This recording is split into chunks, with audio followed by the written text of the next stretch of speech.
Hey, everybody. We got ourselves a special stream tonight. Maybe special in that it's not special. It's been a while since I've properly drawn anything. Like a drawing, not just like some sketches or like concepts or things for like stuff I'm working on, but just a drawing.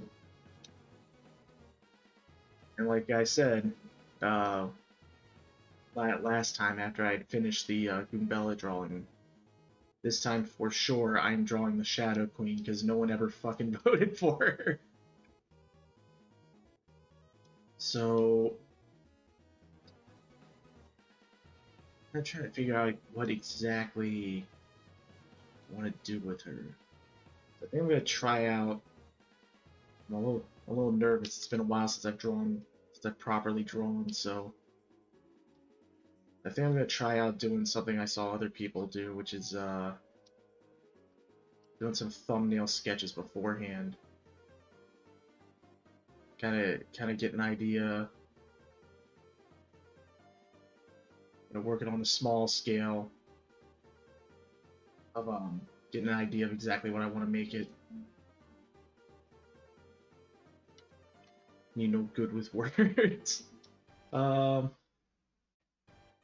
think I definitely want to be looking at these.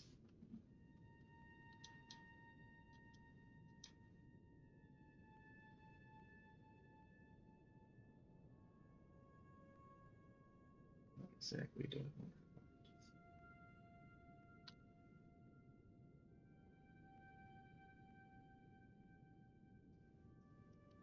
Hold on.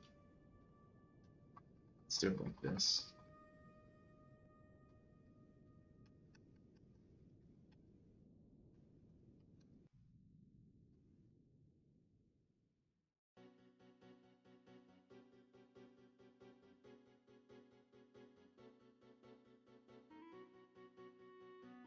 Let's see, first things first that I want to get on there is her neck.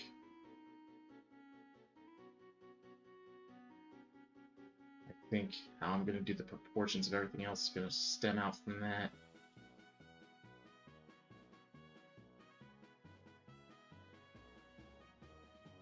Oh shit! Hey, it's Nick Jam. It's the Jam Man. The jar of orange. Excuse me, fucking marmalade. So it begins already with the I fun. like that you always bring the highest class into my streams and just burp and fart on fucking mic. I don't think I've farted yet. Do you want me to? No, but I wouldn't put it past you to. Damn, thanks. Listen. Here, let me get the Twitch stream up as well here. Oh man. Well, I'm a little nervous. I haven't properly like drawn in a while, so I'm a bit iffy. I mean, definitely do some like warm up stuff if you need. I'm just doing That like can be just fun to I'm watch. I'm just doing thumbnail sketches right now, figuring out exactly what I wanna. You know, fuck, I'm gonna get rid of the little borders I made here just because that was fine for defining the size at first, but Mm. Oh yeah, huh? Let me pull up the Discord stream so I'm not a few seconds behind. yeah. Tell me if it's streaming all right. I noticed it looked a little off. What's a It crown look like? seems good to me.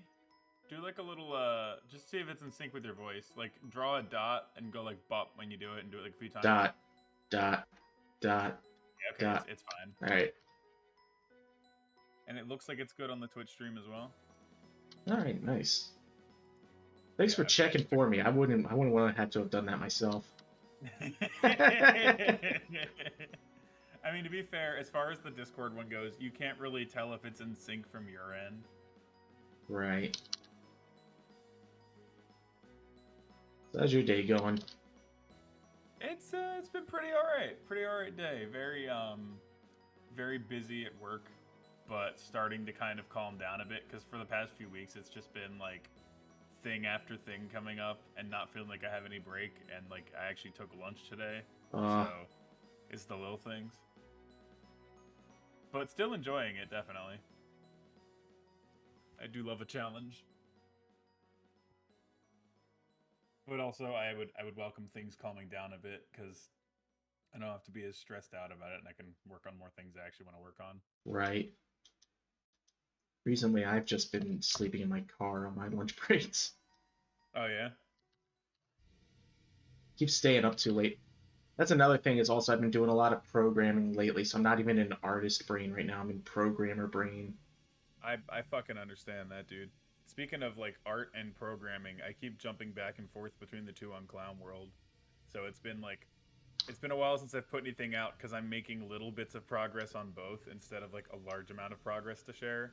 Though I do think I have enough content for the second clown drop. Oh, nice. I'm gonna try to do it a little bit differently this time, but I hope that people find it a bit more engaging than just a forum post. And I won't go into too much more detail than that on stream, but I think people will be excited, especially if they already liked the first one. I think they'll like the second one way more. Oh, neat. Yeah, the project I've also been having the problem where my brain keeps bouncing around different projects I want to do. Mm-hmm. But the one I've been mainly working on is also like it's primarily art, but I still got to go in and do some coding stuff, so it's like a constant switching back and forth. Mm-hmm. I feel like the worst thing is like when I'm already sitting there thinking about how like I have so many things that I want to be working on, and then I remember like an old fucking idea from years ago and start thinking about it again. I'm the same way. For me, it's worse because it's well, you know what, you might actually I don't know how it's like for you because what I was gonna say is like I'll be sitting at work, so I got nothing to do. Mm-hmm. That's a funny that's a funny thing to say. Yeah, I'm at work, so you know I'm not really doing anything. You know, I'm at work, so yeah, I guess I'm free. But you know, my brain has nothing to do. Yeah, yeah. So it just sits there on idle and it just starts thinking about, hey, remember this project you started and then stopped? Yeah. Or just like remember this idea you had, or it just comes up with new ideas. And I can't get it to shut up. Yeah, no, I was working and like I don't really have like the ability to turn my brain off of like work stuff at my Mm. job, but my brain still does wander to like ideas a lot. And it came up with like a new one when I was just sitting there, and then I started fleshing it out more in my head, and I was like, "Fuck, no, stop." I know it fucking sucks, right? This is not the time for you to be coming up with and conceptualizing a thing.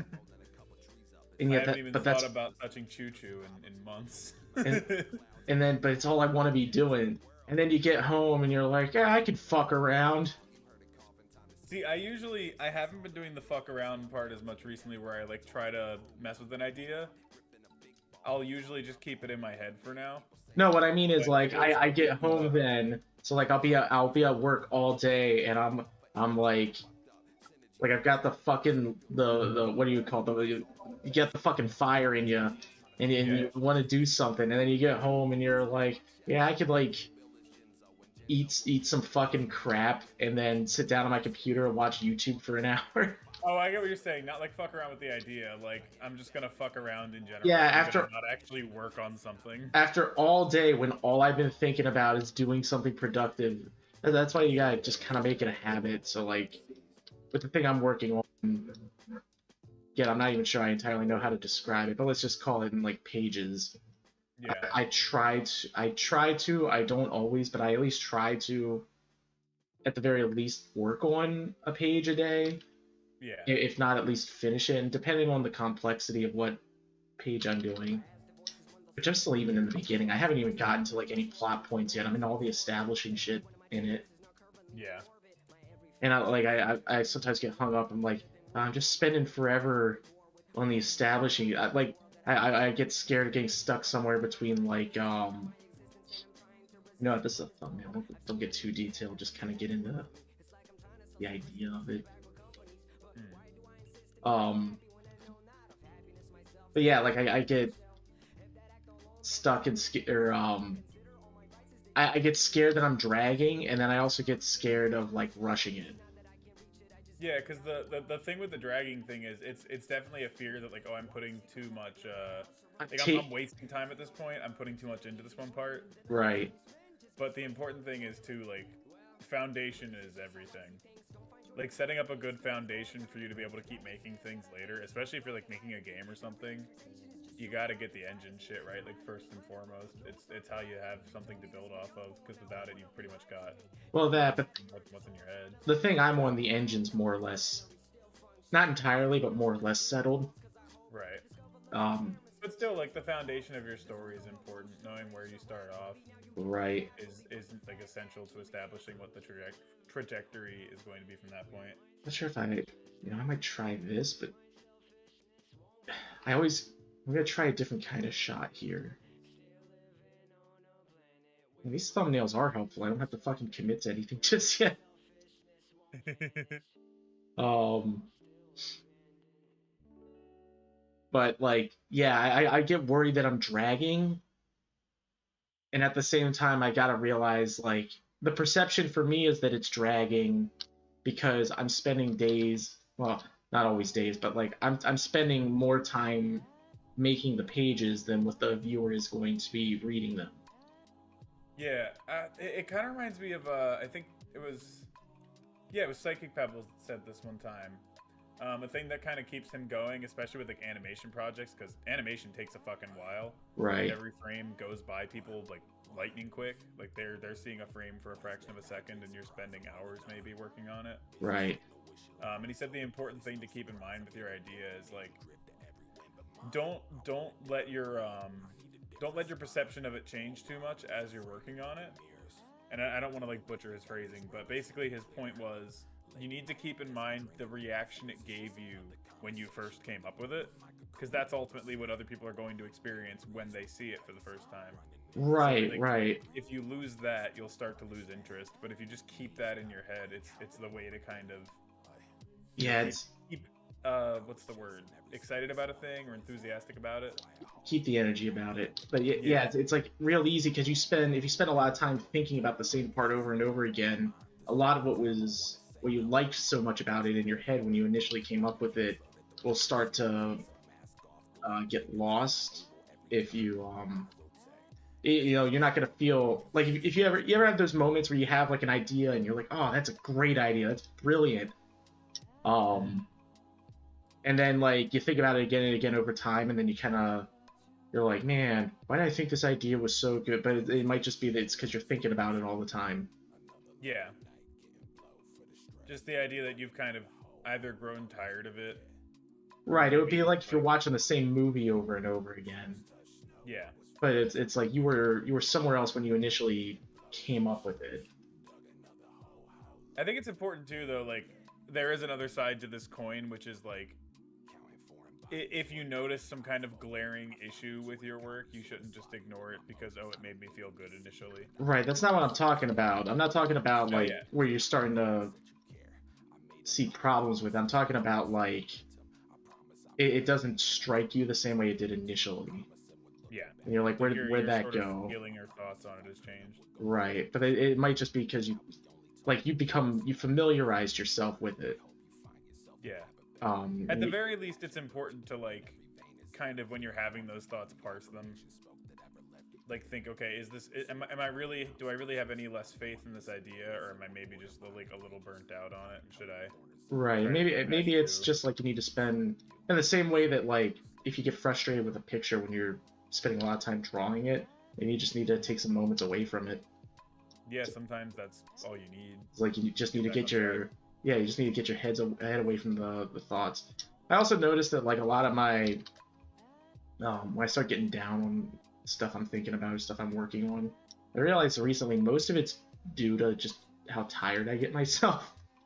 Yeah. No, it's your like mental, like your state of mind does change based on just how fucking equipped you are to face, I don't know, working on anything at the moment. Like if you're too tired or you're hungry or just neglecting yourself, it'll definitely affect your perception of the things you work on. So that's what when I ever start having like negative thoughts about what I'm working on, I just remind myself I'm just tired. And that's also partially why I started taking naps out in my car at work is it that refreshes me a lot. Yeah, why not? Honestly, We need to make siestas a thing in American culture because they're fucking great. dude, Greece. Do you know about Greece? I You know do. I know a lot of countries have a much more casual attitude about work, and I like that a lot. Well, so Greece, they have a time in the middle of the day, and it might not be as much of a thing anymore, but this was definitely a thing when my dad went there a lot as a kid, um, where when it hits this certain time of day, Hmm. it's nap time. People like close their shops up, they go home, they eat some lunch, like they eat a nice big lunch, and they take a fucking nap. That sounds fucking amazing. Yeah, and it's like routine essentially. Like if kids are being loud in the streets, people will be like yelling out their windows, like, "Hey, you know what fucking time it is? Like, shut Right. up! I'm trying to It's take a nap." I think America really needs that. We're really high strung. Yeah, and I And think it kind of makes sense. There's kind of like the grind culture that we have here, but at the same time, it could definitely benefit a lot of people to just kind of I don't know, relax when they can and cherish those moments of relaxation. I mean, I remember my dad told me once when he went to Belgium once, Yeah. which I know sounds kind of strange for like my white trash family, but he had I don't know. a Your dad's always been kind of an enigma to me. he had a pretty decent job at one point, so that's why he was able to. He was going there for business reasons. Okay. Um, so when he went to Belgium once, he came back. He's like, yeah, like everyone just closed down on everything at around like what was it like 6 o'clock? Like nothing was open after that. Like everyone just called it a day early, Yeah. and he's like, it was so wonderful. Everything was so relaxed and chill. That sounds nice. Like that sounds really good. And I mean, I find myself in the middle of the day kind of losing steam a bit usually. Like I have a weird thing, and I've noticed it at work, and I've noticed it when I'm just working on my own personal stuff, where like I start to kind of lose steam, but then towards the end of the day, when I should be like logging off of work or whatever, Mm. I start picking up again. I get kind of a second wind, and I'm able to go for like a few more hours. And there will be days where I work like a bunch of just overtime hours because I've got my second wind and I want to keep going on whatever I'm working on. And it's like it's a weird thing, Do you think I can make but her bustier? I don't think it would hurt. I don't think it's necessary. Is this the peach one here? This is going to be the Shadow Queen here, and then and I'm actually going to blow this up then if I end up liking the direction this one's going, which I kind of am here. Um, and then I was going to do so like normally Peach is just like floating in front of her, but I was going to do like an artistic thing where she's almost like coming out of like her midsection here, and all the little shadow hands are like holding on to her. Okay. Yeah, I don't mean on the topic of bust, I don't think it would hurt to give her more. I don't think that would be like I don't think that would cause any issues. Right, gotcha. So if you're looking to, go right ahead. There we go. Now that's art. Now that's a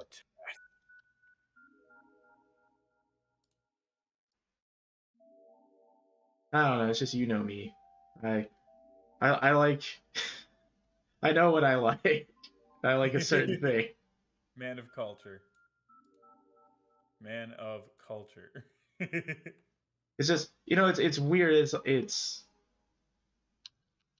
I like fuck I was saying I like big asses and I like big titties because I'm a very simple man. I like meat and potatoes. You The know. neuron activation. I know Um. what causes it, and I seek it out. It's just sometimes I think like I feel like despite the fact that I like that I sometimes feel like I hold back a bit too much.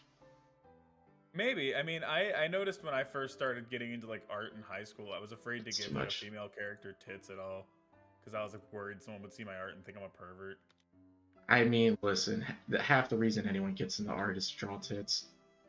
I mean, they are fun to draw.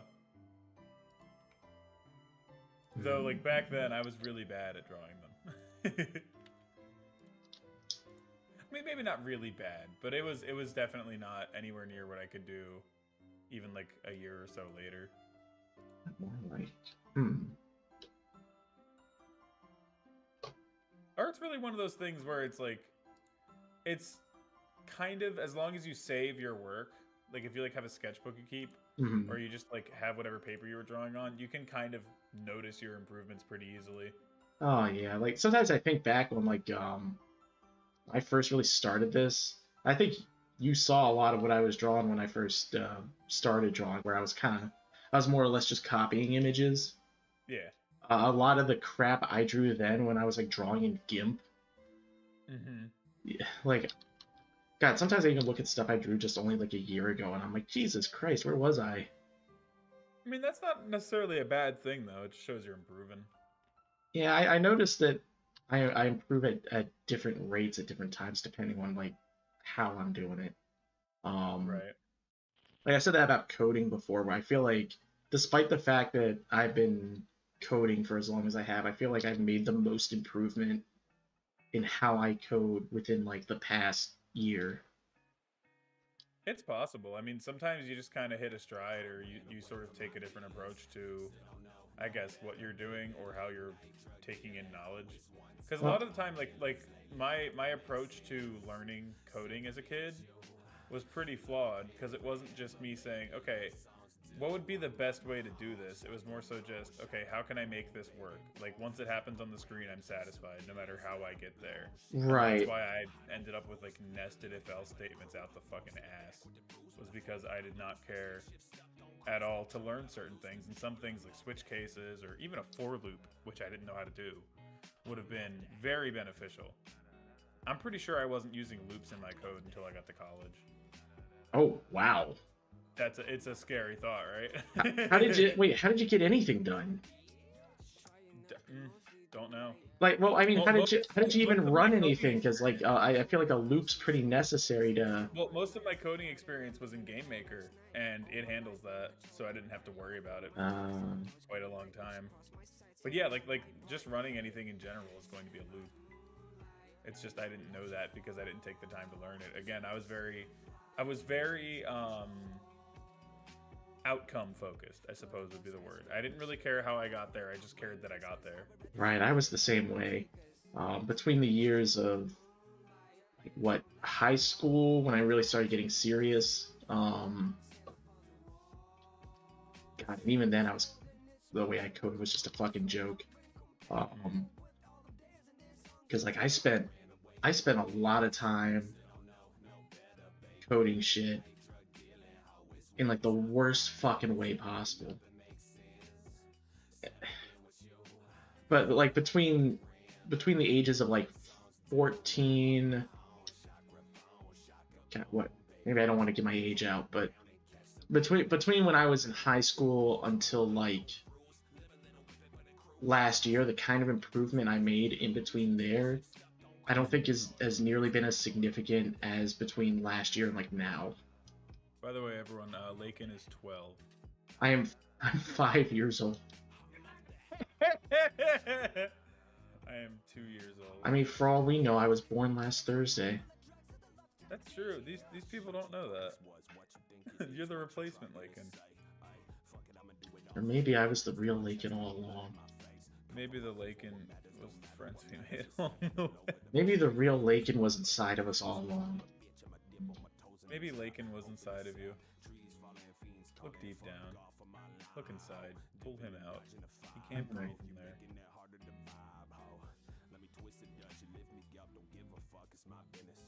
Oh man, I am simultaneously working on a thing right now, and I need to make some serious adjustments to it because it looks not good.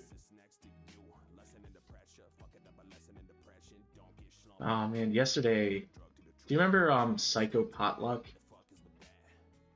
Oh man. I went back over some old code from that, and I just started cleaning some stuff up in it, and it's almost I almost found that like that doesn't annoy me the way it used to. Real Um, quick, give the viewers a very basic idea of what it is you're talking about because they're probably gonna be very confused. it was a game I was working on, and I kind of just dropped like everything I do, uh, um, hoping to make that less of a habit. It's understandable though. I mean, especially if it's a thing that you've just kind of kept to yourself and not shown anyone, it's really easy to just kind of lose it. Man, damn. She really did just say shovel face, huh? She has the fucking Chad jawline. um, but yeah. Anyway, the like more or less the main concept behind it was just like imagine Earthbound, but focused way more on like the conspiracy theory stuff. Like the alien type things as well, Alien, right? like wacky conspiracy theories, not like Yeah. depressing New World Order. Oh, I was gonna, Not like real shit. I was gonna put some New World Order stuff in there. I was gonna Uh, say I thought I remember there being some kind of like but actual conspiracy. not like the Uh, super depressing stuff where it might be something that the average person might actually come to be very familiar with. Um, Actually, maybe the average person becomes more familiar with the wacky stuff. But the wacky stuff, Perhaps, yeah. aliens, poltergeists, espers, and such, those sorts of things.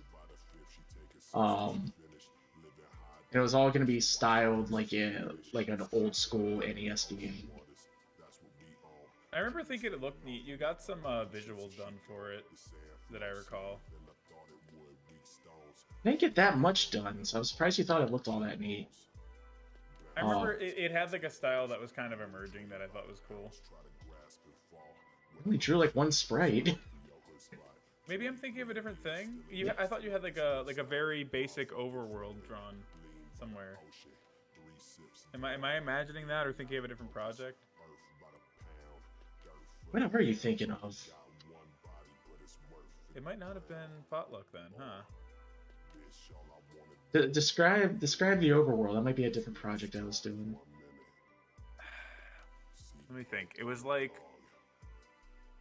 black and white, kind of like NES graphics. Like I think you actually had the NES font in it, and I think you had drawn like a yard, like the outside of a house.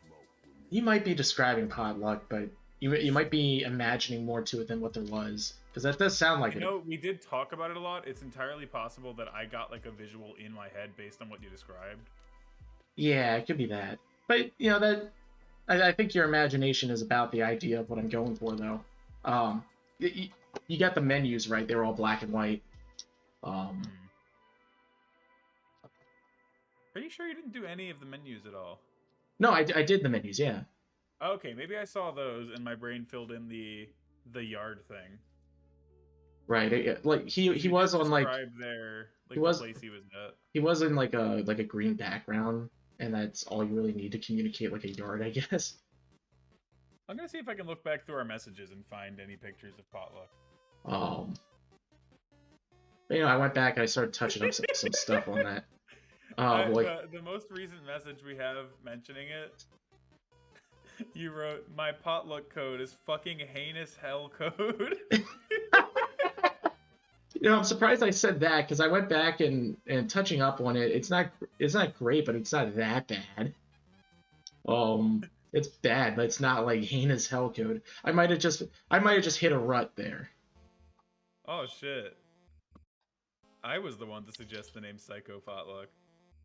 You had known you wanted it to be like something potluck, because for a while you were calling it Alien Potluck. Oh yeah, I forgot that's how that started.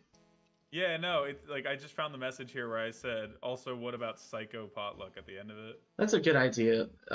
Yeah, because that's like, because it was supposed to be sort of horror-esque. Well, and there was like, wasn't there psychic stuff in it as well? Yes. Well, what I'm saying is, Psycho in America gives you the idea of like horror type stuff, and then it also connects like in Japan they use Psycho for like espers and psychic stuff. Yeah, and like psychokinesis is like moving shit with your mind. Right. But I was thinking about ideas for that again. I think it'd be fun to go back and touch on that again. Let's actually draw like the rest of this, so I'm just not spending all my time fucking. You know what? Actually, the suggestion, the suggestion for the name Psycho Potluck might have come from like a separate like meme I was making at the time or something. Because right before I brought it up, I mentioned something about Jack Nicholson chopping down the door in Psycho. So I wonder if that's what put it in my head. In Psycho, you mean fucking The Shining? Yeah, I totally called it the wrong thing. I think you even called me out on that. Yeah, because Psycho's the one where the lady gets stabbed in the shower. You're fucking right, yeah. Wait, no, you don't even call me out on that. You just let that one ride. Maybe I just didn't care. Maybe I was duped too. I don't think I tried that intentionally though. I'm trying to get like the context of this conversation, but it's going on really long. That was one of those fucking idea spurts. So I probably messaged you just like a fuck ton of ideas I had. Yeah.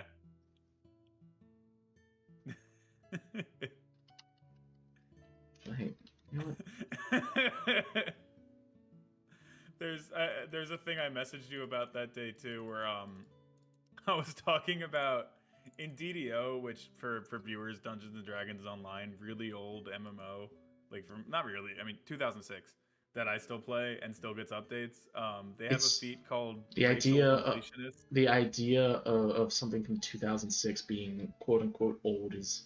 I'm an old man now. Now I know it's crazy. I'm having every feeling my parents ever had. Yeah, well, because it's like it doesn't seem like it until you put it into years. Like when you say, "Oh, it's from 2006," I go, "Okay," and then when you say, "Oh, it's from 16 years ago," and then I do the math in my head and I go, "Oh no." Yeah, because for me, 10 years ago will eternally be the 90s. 10 years ago makes me think like 2000, I think. So I'm like permanently stuck in like the 2010s.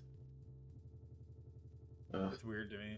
I guess there's just like a fucking time you just get acclimated to. I guess. I mean, if you and so for you, that's like right now, I'd be tempted to say 2020. It doesn't feel like we ever got past that. Yeah.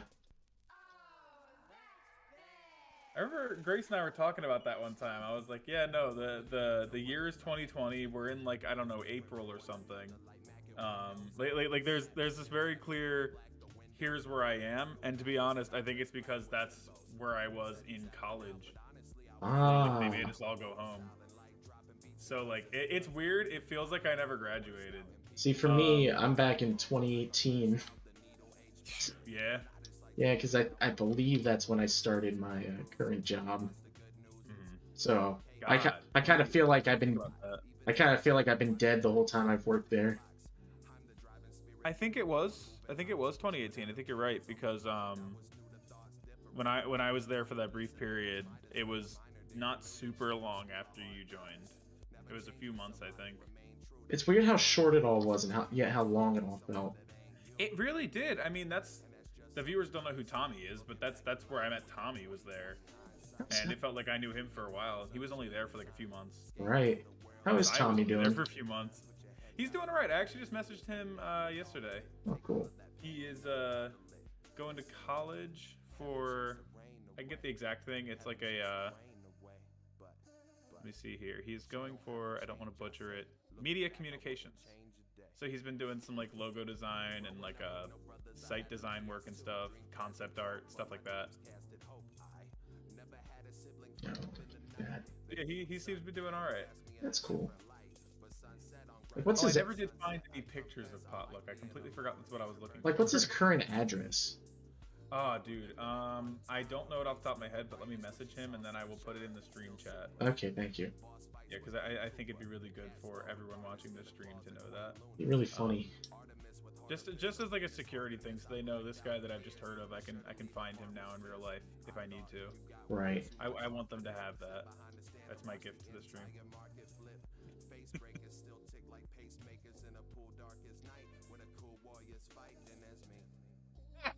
I found a Steven Universe meme you shared, where I don't like that. It's all the it's like that one extended part of the intro where all the gems are saying like what they fight for. Yeah. And they just subtitle over it, so Garnet just says, "I will fight so that I can be gay," and then Pearl says, "I will fight for the one I was gay for," and then Amethyst just goes, "I live here," and then Steven says, "I was born because my dad fucked a rock," as he's like activating his shield. Man,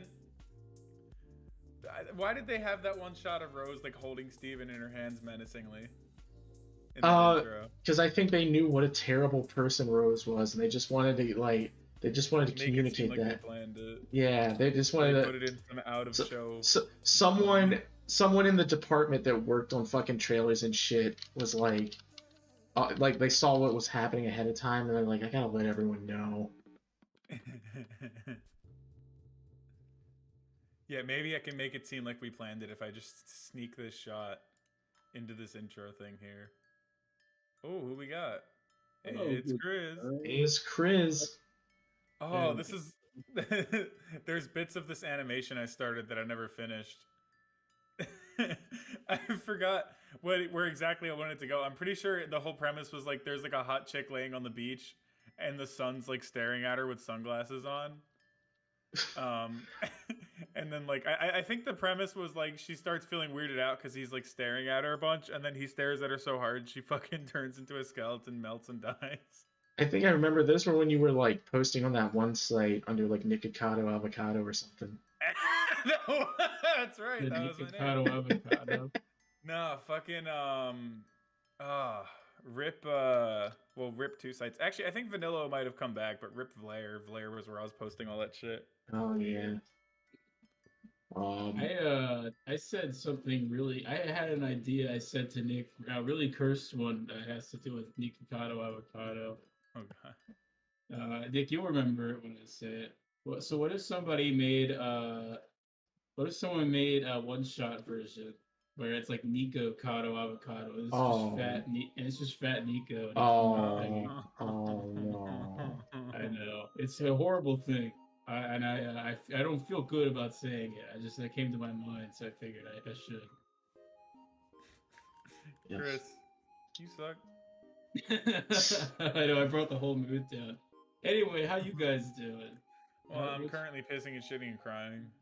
Oh, I'm sorry. I didn't mean to do that to you. It was entirely. Maybe try I don't know, invest in some diapers or something. That might help you. So, Laken. Yeah. Audio pal, what are you drawing here? I'm drawing the Shadow Queen from all right. from Papier Mario. It's looking good so far. Wow, this isn't even like the full thing. It's like a thumbnail sketch. I see.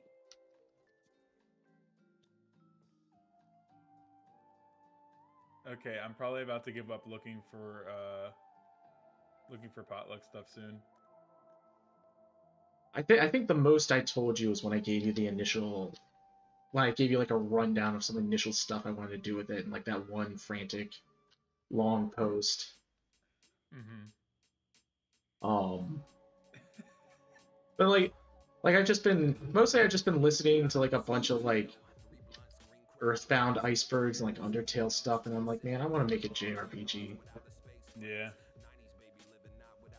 I'm like that. I'm way too given to like my immediate urges or whimsies. I understand it though. I like growing up. I always wanted to make a fucking JRPG, and it wasn't even like I had a great idea for one. It's just I would always play them and have a lot of fun, and I'd be like, I wanna make something like that. You know, being a kid was different in a weird way, where like my idea of making a game was like, yeah, I just want to make Legend of Zelda, and I was perfectly fine with that. It wasn't like nowadays, if I even do something that's like inspired by something else, I feel like a weird shame of like I'm just copying someone else's idea.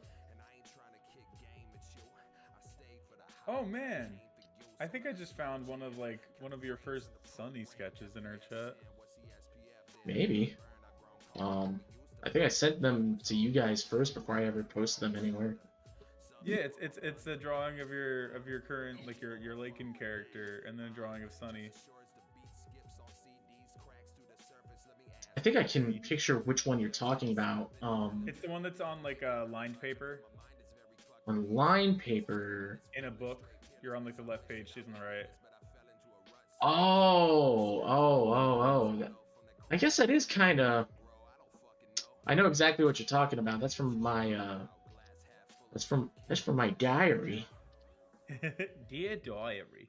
for my journal. Today That I fucked the I sign. say journal like I keep a journal. I was keeping a journal for a very short amount of time, and I haven't touched it for a while. But yeah, I drew Sunny in there. If you read it now, would you cringe? I could never read that to edit. That's going to my fucking grave. Are you kidding me? With the underground. Are you kidding me? Do you have any? You don't have any idea what's written in there. I figured you'd have an answer like that. Like honestly, I'm the same way about anything I wrote when I was in like I don't know middle school or something. Like oh, this isn't like middle school. This is from like when I'm just like fucking couple months ago or maybe a year ago. This was yesterday, son. Really? I thought it was like. I can give a date. I can give a date if you want. It was Don't about, like, a year ago. Don't dox me, Nick. Don't dox me on stream, Nick. And I can give you the address of the place that he read the book in. Now giving out any personal information is just immediately doxing. More than, like, baseline information. It also give you the address of the place that he was at when he wrote it. All right, I'm just gonna move this to full fucking sketch because how much I've been working on it. I like this pose. Picture you fucking sent me of Spinell from Steven Universe where she's just got a massive fucking cock hanging out. What? What? Hold on. Oh wait. Hold on. Let me She's think. got like the axe in her hand. Is it one I drew or? No, you didn't draw this. You just sent it to me, and you said someone sent it to you and didn't elaborate further. Here, do you want me to put it in memes on it with a spoiler on it? Go ahead. Here, I put it in the meme channel. It's so fucking ransom. Hold on, let me look at it on my phone here. Yeah, go ahead. Well, let me check this out. What the fuck? She's got a big old cock angling out. It's like it's like my phone doesn't want to load it. That's actually a good detail. Oh wait. I remember this. The fact that it's like off to the side. Yeah, it's like it's all hangling out. Oh my god. No, but that's like the fact that it like the dick is like off to the side. Man, drawing penises and shit is like the funniest shit ever. That's a good detail. Like you could sit there and try and come up with like a funny joke or something, but that'll never compare to like me drawing a cock on the Mona Lisa. Yeah, it's true. It is the there's ultimate something about it that's like a different kind of humor. It's just primal. It's like that's like the same level of humor as like farting. Yeah, dude, and nothing will ever compare to that. I mean, like if drawing a dick on the Mona Lisa is basically like Dada, but to the more extreme. Somebody drew a mustache on the Mona Lisa, and that was art. You gotta love art movements that their whole point is that they hate art. Isn't Dada that's just basically like shit it's like nonsense shitpost art. That's literally just like it's just shitposting. At least with shitposting, they're trying to be funny. Speaking of shitposting, and trying to call it art. Speaking of shitposting, while I was scrolling through looking for like old Psycho Potluck stuff, I found a message where we were gonna like get on a call or something, Laken, and I wrote booting up my cum poop turd now, and you just replied with a gif of the dude with like the fucking Chad jawline.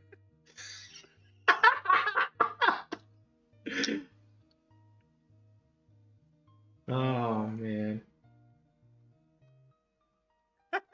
There's a picture of someone saying criticism is how a game improves, and then Yandere Dev saying, I don't agree with that. I don't agree with that. My favorite Yandere Dev post is the one where he's like, "There's got to be a better way to do this," and it's like a function, and it's like find even, and the function was like bool find even, and it's like he goes through every single number one by one in a whole fucking switch case or something. No, it wasn't even that. It was if else's. A whole bunch of if else's. If else. If one return false. Disgusting. He needs a for loop. No, you don't even need that. Or isn't it like a while loop? I don't know. What is it? To check if a number is even, you can do that in a single line. Just modulo it by 2 and see if it equals 0. Yeah, any even number is mod 2. Yeah, it's exactly. It was so disgusting.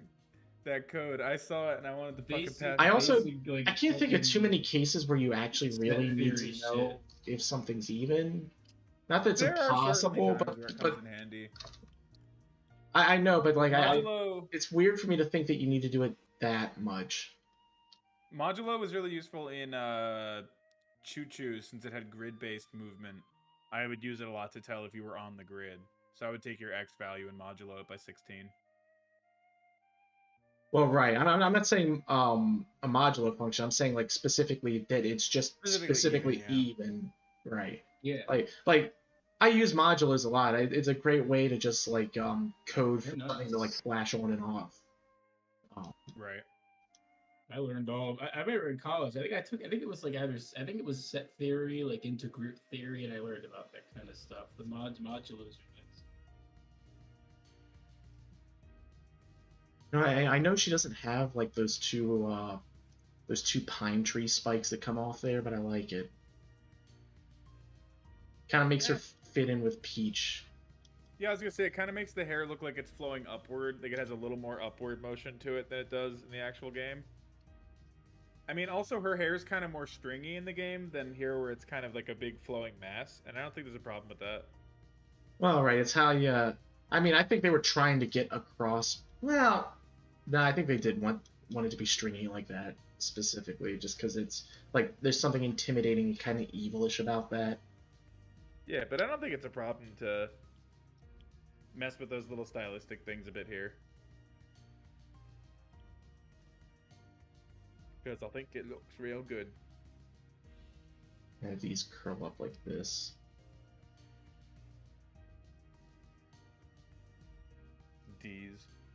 D's. Oh my god. D's.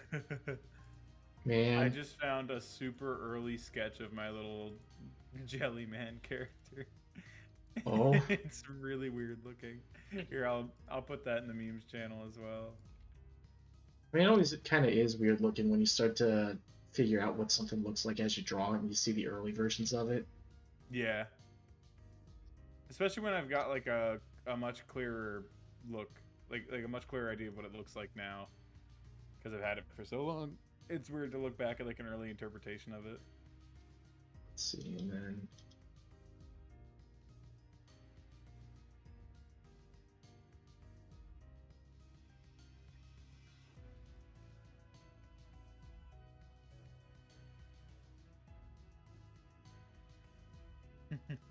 God, this is fucking ugly and sketchy as fuck. It is okay.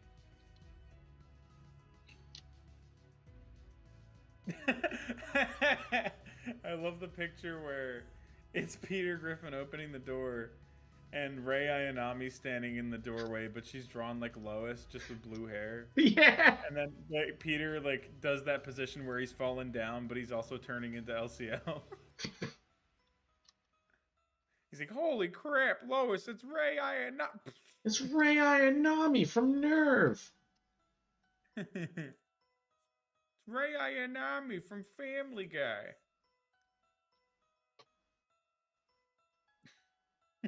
What if, in a similar vein to like the Family Guy Star Wars movies, Family Guy made like the end of Evan Family Guy or something? I would love if like for the end of Family Guy they went like completely off the wall and bonkers. And like they kill off like every character and it's a canon death. Yeah, no, like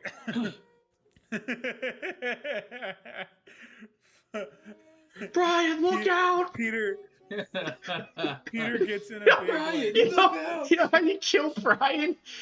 Same way he killed him before. But like he goes, Brian, look out! He gets hit by like a car. And it's like, Brian, no! And Brian starts to get up. He's like, oh, he might make it. And then a semi truck comes by and runs over.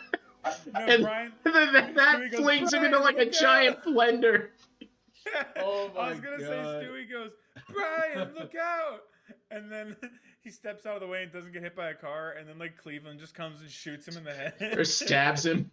No, it'd be Quagmire, because Quagmire fucking hates Brian. Yeah, oh yeah, that would be fitting for Quagmire. Yeah. He'd do it, and then he'd be like, shoots him in the "That's head. for ruining my life." And then he'd run away. Fucking my dad! That's for having sex with my That's dad. for fucking my dad. and having different political opinions than me, and then he runs away.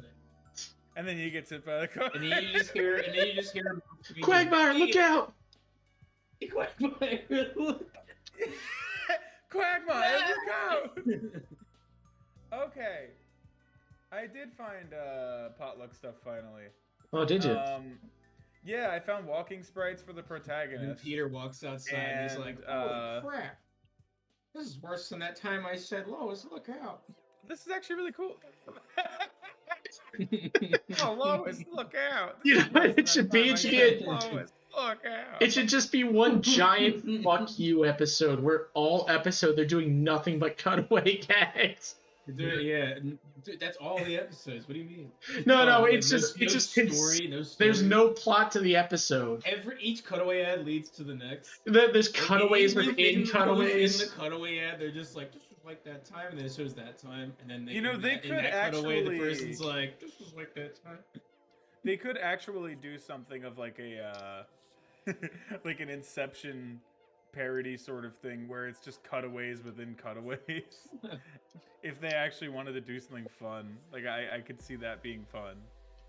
Same. I could see people being like, "What the fuck is Family Guy doing? They're jumping the shark." But I'd have fun watching. You know what's cool about? I would like it because it would be something.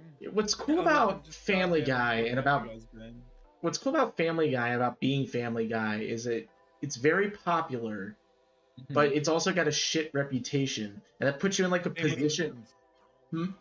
Same with Simpsons. Well, okay, yeah, but Simpsons now, yeah. the thing is, like, Family Guy never exactly had like an accolade to it from before. And it was always kind of in the realm of like edgier comedy than like The Simpsons was. Yeah. So you can just do literally anything you want with Family Guy. You could just say, "Fuck it, this episode we can just kill off the whole fucking cast" or something. And not in like a Treehouse of Horror. I mean, just like literally, you just see them all die on screen. Well, like a normal episode. You just wake up like it was all true.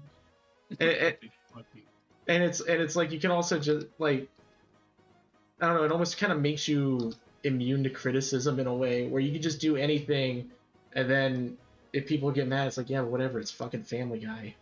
Yeah, and I mean, Family Guy's basically already immune to criticism. That show, like, I mean, I highly doubt that fucking Seth MacFarlane looks at like every single fucking thing in every episode at this point. Do you think he looks at any of them anymore? He honestly probably gives like the fucking crew like a fucking very basic script and says like make this and then like recycle all these animations like over and over again, so it looks really robotic and lazy. Chris, it wouldn't surprise me if Seth MacFarlane has nothing to do with Family Guy anymore. His name's just on it. His name is just on. I mean, it's such a fucking like huge like fucking. I don't know. I don't want to say mass produced because that's not really the right term for this. But it's just kind of like it just kind of seems like they shit out an episode every at this point. Like like. I mean, you look at like how lazy the animation has gotten in that show. Like everything just like looks. It's like any character that's not doing something or not saying something at any point is perfectly still. They are perfectly still. Like it's getting to like go animate levels. They hardly blink. Maybe once in a while. I say they blink sometimes. They're on some real go animate shit. And they'll say one thing, really raise an arm, lower it. It just looks like go animate, but like mass produced and fucking like. It at least manages to somewhat keep its distinct art style, but like as far as how they go about animating it, it does really just feel like it's iconic. It feels distinct like art style. Lazy. I mean, I guess for a show that's weekly like that, that Seth MacFarlane probably doesn't have as much of a hand in anymore. Like, I guess that's what you expect. I mean, if I were Seth MacFarlane and I made Family Guy, I would just fucking take the money and run. Yeah, like. After the first few seasons, I couldn't see myself giving a shit about it anymore if I was making it. The first few seasons is, I mean, old Family Guy is fucking awesome still. Watching that is still really funny because they still had like I don't know, there was still something really good about it back then. And like, now, they were trying to be more kind of like The Simpsons, so there was a little bit of like an attempt at like a wholesome element sometimes. Yeah.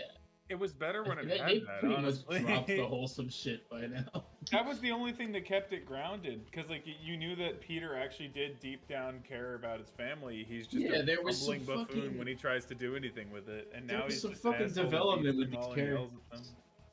Yeah, no, they actually had like they would have actual development that would carry through. They had episodes layers to their sometimes. personality. It wasn't Fresh. just bumbling asshole dad, bumbling whore wife, or not bumbling, asshole whore wife, fat asshole idiot kid, It was before they flanderized ugly all the teenage characters. girl.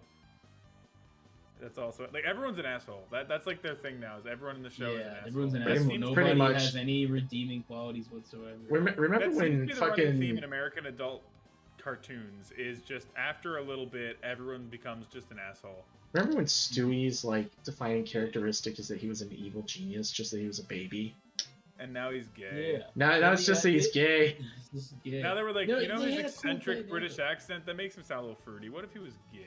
They had a cool thing with Stewie where he was like he was a baby, but like he wanted to kill Lois. That was like his whole thing was that he would try and fail to kill Yeah. Lois because at the end of the day he's just a baby. He can't actually Yeah, kill his that mom. again was kind of a fun thing that grounded it, where they would get really absurd with like Yeah. all these crazy gadgets Stewie has, and he would do all this crazy shit. But then at the end of the day, he would try to kill Lois, and he'd be like, "No, he's just a baby. And it would He fail can't because fucking he's kill just her." a child. He's just a baby. Yeah, He's not gonna he actually can't be able to kill his do it. mom. I think one of my favorite ideas they did off of that was the one where he actually does like manage to do it, or rather, he thinks he did. Well, they had like a whole episode where like Stewie and Lois are fighting. They had Well, an it was episode one where like he like pushes her off the boat or something and thinks he's actually succeeded in killing her. Yeah, and then she washes back up on shore and remembers that Stewie I tried think to. that was a two-parter. I Then think Stewie becomes president. That was a two-parter. Yeah, Stewie becomes president. But then it turns he gets out. assassinated. It was No, a but simulation. then it turns out that it was just the whole episode was just a simulation the whole time anyway. Well, but Stewie was I'm just okay being with like, that what because, happened if he again, it actually was- did kill him? I'm okay with that because it still kind of kept that grounded element where it's like, yeah, there's no way Stewie would actually become the fucking president and his mom would kill him. He's just Yeah. like, he's trying to like Yes. see what limits he could push himself to in this scenario by doing like a simulation thing. I don't know. I I wasn't like, really bothered by that. I like the end of the episode. Like they're at least self-aware about it. Like Brian's like, "Don't you think that'll make people mad that this whole episode was for nothing?" And then Stewie's like, "Well, at least it's not like The Sopranos where they cut off mid-set." And the episode just ends. Dude, do you think that episode was like the sort of warm up, like the prep for Brian's death? That episode? Where they were Why? like, because Where's this? Where's the it's a correlation? similar thing where they were like, all right, we're gonna kill off Lois, right? We're gonna make it seem like Stewie killed Lois, and then that's gonna be where the episode ends. And then in the next one, we'll hand wave it, we'll clear it up. But then with Brian, they were like, all right, we're gonna do They that wanted again. to warm This people time, up, and Brian's then- dying, and it's several Yeah. episodes without him. We're gonna introduce a new I liked character to Vinny. replace. I liked Vinny was all right. There was I nothing there. liked though. it. He was kind of. He was fun for a few episodes. I don't see I how they guess could have it- done anything with him beyond that. Yeah, I mean, he was just kind of like they just wanted to put a Sopranos character in a dog. Pretty much, and like that was that was fun for a bit, but it felt like they really I guess did everything they could probably in got just rid of him at the episodes. right time. I think he was fun though. It would maybe have been interesting to see him come back for like a special or something where like he somehow gets entangled into the Griffins, whatever they're doing, Mm-hmm. for like a one-time thing. Hey, Brian, I'm involved in doing Peter's taxes. Hey, yeah, I'm an accountant. You didn't know? Stewie would remember Vinny, right? Because he went back in time to prevent Brian dying. So he would have memory of Vinny. I have absolutely no idea what happened with all that. I just know that Brian died, and then they retconned it. The way they retconned it was they It set up wasn't a even- little detail about Stewie having well, they've set up the Stewie as a time machine before, but I think it broke. Yeah, broken it at And that point. They set up a little joke in the first episode where Stewie goes like forward in time at one point to get a Christmas toy or something early. So in the way they did it was it got back to that day. Stewie like remembered that he goes forward in time, so he like hijacked the time machine off of past Stewie that came to what is now the present. and use that to go back in time. Yeah, save Brian. Which is like that's kind of a clever little way to do it, is you set it up. Yeah, to remember like that he did that in the past episode, I guess. Well, it's in like a subtle kind of absurd way, because it is within that like story arc. It happens right in that first episode while Brian's still alive, I believe. They like cut away to it quick. But yeah, that wasn't It was in that like Vinny story arc, yeah. Okay. Like right at the start of it, so it was kind of a neat way to introduce that if they're gonna do it. It just, my biggest issue with the whole thing was it was clearly just a big publicity stunt, because it was a huge Family Guy was starting to like drop it. There were fucking like whole Twitter and Facebook accounts. My favorite thing that is said like rip Brian or bring Brian back or whatever. It clearly worked for a little bit, and then after that, people that didn't care are like just stopped caring again. Yeah, because they brought him back and you're like, oh okay, Brian's back. They didn't care. They stopped watching the show again. But my favorite thing to come out of that was the guy that got a fucking Rip Brian tattoo. Why did they did it so early? It's like, wait to see what Seth does first. He died. He died. They saw him die. I get it. Oh, that's a cool little symmetrical like tool you've got in that. Oh yeah, it makes it real nice for stuff like this. Yeah. That looks really handy. I'm bad at making things symmetrical sometimes. Try to draw a person. Just draw it and then draw it again. I'll try to draw a person to look like they have a stroke or something like that. I know exactly what you mean. It's the you know what I mean? Their left side is like sagging. Yeah, because you're trying to match their eyes, and then it's fucking like, and then their whole like left side is tilted to a weird angle. It's great. It's great stuff. Good wholesome comedy. Clean Christian comedy. Clean Christian comedy. You have that there. This maybe. Maybe. Like I wanted to do a thing where I was gonna have Peach in front of her here.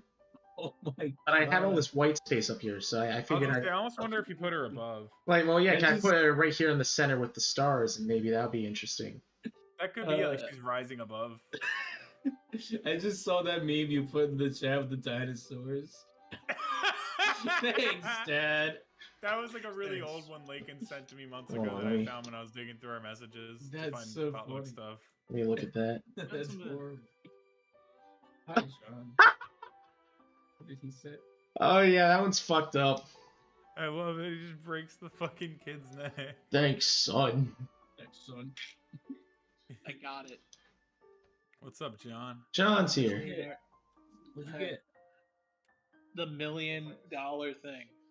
What? $1 million. We can bet money on professional wrestling and become millionaires. All right, Eddie, what's your scam? Is it scripted? It's really good if you have like a scam or a scheme in mind to say it here live on stream. Explain it to me explain it to me in the Eddie voice. All right, guys, here's my big plan. Anybody watching the stream, someone's got to do it because I feel if you take this idea, we're gonna hunt you down. We're gonna find you. On WWE wrestling, and with that money, we'll buy all the jawbreakers in the world. With that money, I'll break my fucking jaw. Jawbreakers. I don't want to do this. Okay, boys. Earlier, and I got this like second wind of energy. That's funny. We were talking about that earlier today. Getting like second winds. You were winds. talking about something about like you were talking about the energy of the moon or something like that. I remember you were saying. Yeah, you were talking about the signs or whatever. You were saying weird? That you're like a rising Venus and the world's gonna see your rising. You know what was what you said. Yeah, man, there's a superstition I have. Yeah. And like, if the more full the moon is, like the better day I'm gonna have. Just because I've noticed, like, weird. if it's a full moon, you're a werewolf. Yeah. So like, I don't know. Like sometimes I'm like, damn, I had a really good day, and I look, I'm like, shit, that's a full moon. There was this. There was a psychologist who believed that the moon made you go insane. I feel hairy for some reason. My teeth are growing. Well, I was gonna say one of my math teachers in high school, Chris, you probably know who this is. Don't say the name. I don't want to. One of my math teachers in high school believed in this thing where we have like emotional like wavelength things, kind of, where like it goes up and then it goes down and then it goes back up, like cyclical over time, and that you could figure out what yours was and like kind of figure out what days you would be, I guess, feeling certain ways. There was like emotional, intellectual, and creative, I think, were like the 3 wavelengths. That's just called being bipolar. Yeah, Oh my goodness! That No. you know, I know that teacher. That's John, the Discord cuts out that bleep like every time you do it. oh, it did. He do a bleep sound. Yeah, I he did. does. I was like, know I tried. that's It but sounded like it I was- never keeps it, man. I was trying to censor, like I was gonna say the teacher's name, No, but I I don't knew know who you're exactly talking what you were about. doing, because every time you Discord do ruins that our bit, it fun. happens. I mean, if you turn off the thing where it auto detects the levels, you can make it keep it. Well, I won't push the talks. I don't know if it's gonna It auto doesn't detect, work for does me. it? Or... I'll do my really loud fucking hyena laugh. You and know, it I won't don't come know. through. I'm actually not sure. Is it the Maybe it's input not just that. sensitivity thing, Nick? Yeah, but if John's on push to talk, I wouldn't think that's factoring in. So I'm actually not sure. Okay, I was gonna say yeah, because I'll do my fucking like Joker laugh I have. Fucking it won't go through. My fucking poo poo laugh, my pee pee Fucking laugh, high my pitched poo poo pee pee doo doo laugh. Hyena my- coyote laugh. Unless How many more animals is it, Chris? How many? I don't know, like 3. all right, I'm at a crossroads here. I can either make Shadow Queen larger, so that way placing Peach like in front of her would look a bit more natural. Or I could do this whole above thing I'm doing. I think I like the idea of making the Shadow Queen larger. I think I like that one more into- too. Yeah. Because it would make her look all imposing in the background. However, it would suck to lose some of this work. Is it possible you can like just increase the canvas size and then crop it down later? What do you mean? That looks really What- cool. Or what if you're part gonna of? be making her bigger, don't let her get cut off by the edges. Just make the canvas bigger. I could probably do that. Because if you looks decide to go like- back from it, you won't have to redraw all that stuff that would go outside. Like I'd imagine her hair and the hands and all that. Well, You look- making things go outside of the canvas doesn't necessarily get rid of it. It can sometimes, but it doesn't. What I mean by sometimes is I mean it'll do it under certain circumstances where if you trim the image down, that's when you'll lose it. Okay. But, Then yeah, I would try it because I think I like the idea of her being big in the background. It would fit more with the actual like thing in the game, and also it would just look really cool. Yeah, so I guess this would become more of like a Peach picture, really. That's what I thought it kind of was to begin with, was a Shadow Peach picture, but that kind of includes. I wanted to get both in because I've wanted to draw both for a while. I mean, you might still be able to make it work where there's all that space above. It's just I'm trying to think of how you would make Peach feature without blocking out a bunch of the Shadow Queen. You know, I guess I think I could be just more. be a really big picture. It's trim to current layer.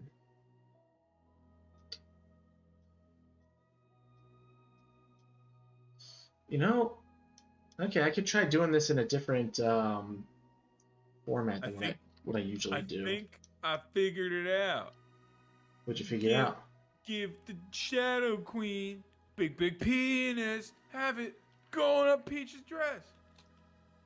It's kind of a weird format here, but I could maybe make it wider to give it a nice 4:3 ratio.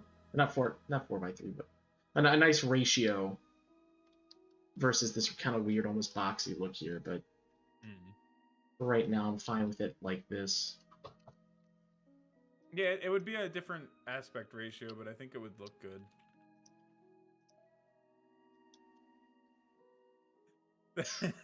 I just remembered that one. I like sent it to you that one time. The Hold on, I'm scaling Fairly this. Odd Parents thing. Oh, go ahead. Oh well, you know, it's not anything that's gonna interrupt my Okay. thoughts. Go ahead. It was that Fairly Odd Parents comic where I forget what it was. Timmy's like, "All right, Cosmo and Wanda, I'm gonna trade my peanuts for the new video game," and then they're like, "Okay, go ahead," and he does it, and he says, "All right, now I want you guys to wish my peanuts back to me," and he's spelling penis like peanut, like peanuts without a T, like Right. peanuts. And they're like, "We can't, Timmy. That's against the rules." And then it just doesn't have a fourth panel. Or rather, I think it does. Just the version I saw reposted, they just whited out the 4th panel, so it was just nothing. Yeah, here it is. Here it is. Fucking It's like this really weirdly drawn thing, and Timmy goes, "I traded my penis in at GameStop. Now I'll wish for a new one and trade it in again." And then Cosmo says, "Sorry, Timmy, you can't wish for a new penis. That's against the rules." And in the book, it has just across 2 pages, "No penis." Timmy says, "Wow, I wish I had knew that before." And then it just like does a close up on his face, and he goes, "Nuts!" But in the version I saw, they just fucking got rid of the last panel altogether. Penis. So it's just like a white square. Yeah, no penis. Fucking what was I gonna say? Yeah, remember the fucking Nellie's Nest, Fairly Odd Parents comics? Nellie's Nest. He's that guy. He's got that really grungy art style. I'm not sure if that's the word I'm looking for. I'll put it this way: he's got a very kind of gross, maybe almost even amateurish art style. That sounds like the comic I just read here. I'm gonna put it in memes. Let me know if it's That might have been by the same guy. Here, I'm putting it in memes. But he's the one. He did the one Fairly Odd Parents comic where fucking Timmy was like, what was it? I wish I. What did he wish for? He wished for like either porn or like a computer, and he used the computer to jerk off to Wanda. And then Wanda got pregnant. Wait, what the fuck? How does that work? They don't explain. it got Wanda pregnant. I mean, and then the guy probably follows the same logic as Timmy trading in his penis at GameStop. And then fucking what happened next? Wanda got pregnant, and then I think she died. And then Cosmo starts drinking. And then Timmy's like, I wish you'd stop drinking, Cosmo. And he glares at him, and he throws the glass against the wall. You know, speaking of getting pregnant and dying, I really like the logic in the Steven Universe world where if you impregnate a gem, they're just gonna die. They're just gonna fucking explode.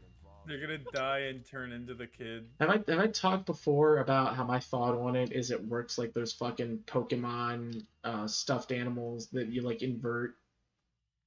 You can like flip them inside out and they turn into a Pokeball, or you flip them inside out. It worked like that. Like Rose Quartz giving birth looked like that. Goodbye. I mean, it is an odd thing to think about. When exactly did she like stop? Oh, John actually left. Okay, he's back. Oh. When exactly did she stop existing and Steven just comes out? Like, was it like right when he exited? He just like. I think Rebecca Sugar. We should petition Reb Shug to draw a picture. No, to animate a whole sequence of her giving birth. So that way we have an accurate and detailed idea of how this works. Better yet, Rebecca Sugar, if you're listening to this, could you please animate Greg and Rose fucking? And then can you get me a job at Cartoon Network? What if that's like how the cycle goes? She draws fucking Double D and Eddie fucking gets a job at Cartoon Network. We draw a character of her character. We draw a picture of her characters fucking, and then we get jobs at Cartoon Network. Maybe it works like that. That would be. Maybe that's what impresses the people down at Cartoon Network. That's how you get the execs on your Someone's side. Gonna draw their characters of. Someone's gonna draw your characters fucking, then get a job at Cartoon. Oh. I Network. can't, Laken, if I draw a picture of you fucking Sonny, can I get a job at Laken? No. In fact, I can guarantee you that'll get your ass beat. That's what you get out of that. Bring it on, cock. Oh, go bring it. I'm gonna draw me fucking her now. Break me down, fucking fight me, Greek boy. I'm gonna draw all the clowns fucking running a train on Sonny, and there's nothing you can do. Oh god, that's awful. Break me down, Zeus. You don't have the ball. The thought of my clown characters running a train. I'm gonna draw Sonny CBTing the shit out of you. My character with a cock sounds really funny. Go ahead, man. Actually, I wasn't even picturing it as your fucking character. You were just picturing me in real life. thought that's what you meant. Like the jar is cracked. There's just a little penis coming out. Oh God, how's that even It's work? so weird. All right, if anyone's listening, go ahead and draw that. Tag me in it. I will retweet it. Dude, just don't draw Sunny doing that. Don't draw Sunny Laken. I'll get really upset. I can't stop you. I have no legal power to stop you from doing this. And I don't, and you know, and I don't know where you live, and I can't stop this. But I would be really, really upset if you did that. If you do post your home address, though, he would appreciate it. Yeah, I'd really if you like post your home address, like your phone number, your mother's maiden name.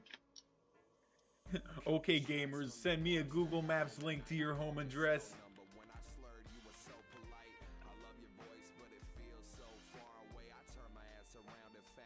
Okay, gamers, send me my home address. I'm lost. The word gamer has just become funnier and funnier to me as I get older. The first time I saw it and people started calling themselves gamers, I was like, that's the cringiest thing fucking in the world. We did it. But like, it's become funny now. Yeah, it's become like a weird, ironically funny thing. I told you about how the what are they called, pseudo cum laude or whatever.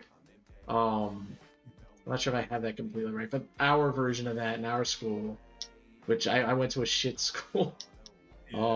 So it was literally called shit school. Quite frankly, there was a bit too much pomp and circumstance for what we were graduating for, if you ask me. You make it sound like you went to like a prostitution school. Kind of. I mean, listen. There was nary a woman that came out of there not pregnant. Oh my god. Everyone was getting pregnant there, really? Half the girls were going there because they were pregnant. That's why they went to the child care class. Okay, I mean, I shouldn't get into too much more detail. I don't want to like give away specifics about the school. Yeah. But that's an interesting thought there, that someone would choose there specifically because they're pregnant. I never really considered a lot of bad decisions got made there. Anyway, our succum cum laude, cum louder. Big cummer. Yeah, our big cummer. You got the best grades. You're the big cummer. He was this very, very large autistic fella. Oh fuck yeah. You know, the kind of annoying autistic where they think they're better than you. Because they're so big brainy and they're so smart and they know things that you just don't understand. Dude, I get it. I think that was me actually, dude. I think I went to your high school. I mean, that was fucking me at certain points. So. I was gonna say, I think maybe not everyone, but I think some people just go through that phase. I definitely went through like an arrogant shit phase. Well, anyway, that was this guy's kind of attitude. I don't know what he's.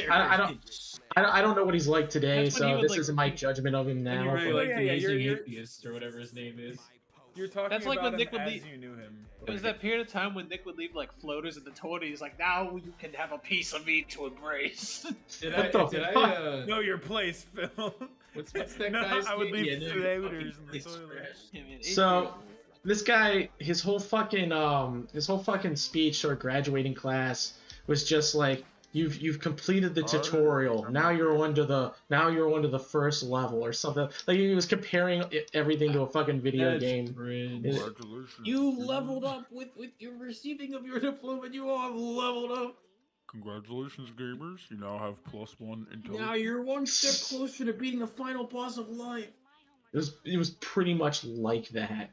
Oh god. Only without that kind of enthusiasm. He had a very dry, monotone way of speaking. Oh, of course. He's the character that's like the fucking. He's the character in the video game that's like the fucking like strong sound type or whatever. Ladies, I'll let you fart on me real good.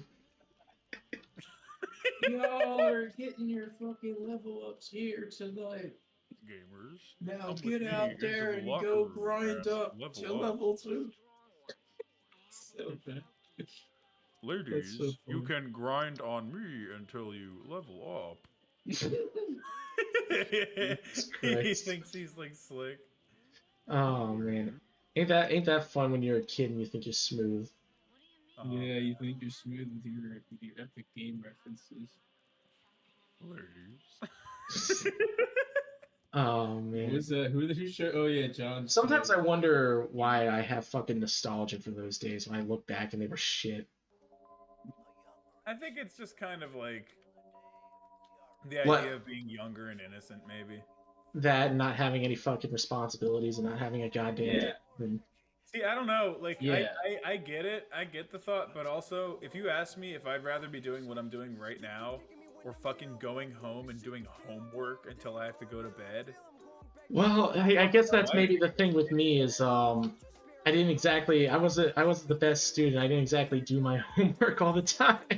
I was too good of a fucking student. I sometimes wish I wasn't like as good at it. And I shouldn't say that because I got like a decent college. I got into a decent college with a good like scholarship or whatever, and you know I met Grace through that, so I really can't bite the hand that feeds me there. But like, man, it took a lot out of me just to do school shit because I would put my all into it all the time. Oh, are you trying to- But another thing is like that work ethic that you like being a good student that really helped get your degree and a really good job. So Fair, yeah. probably helped you grow that facial hair too. Let's go up Hold by on a like, second. Grace, show me something. I will be right back. let's go up by like 20%. I'm only saying because like Chris and Nick were great students. They can grow decent beards, and I was like an okay-ish good student, No, and I I only hate grow that some one. facial hair, so I think that has something to do with it. Grace says those are nice titties. Also, I'm back. Oh, tell her I said thank you. I do my best. I do this mostly from memory, like a good artist. Drink a lot of beer and they come forth. Laken says thank you and he does his best. He draws the titties from memory. He summons them from within his bowels. I thought he was talking about his own for a second. What? I thought he was talking about his own for a second. Oh, thanks. Chris. All I have to do really is just look straight down, and I've got the best reference I could ever use. Ironic. I appreciate your compliments. It's really simple. I just drink a shit ton of beer and they sprout forth. How do you draw titties? I look at balls and I take away hair.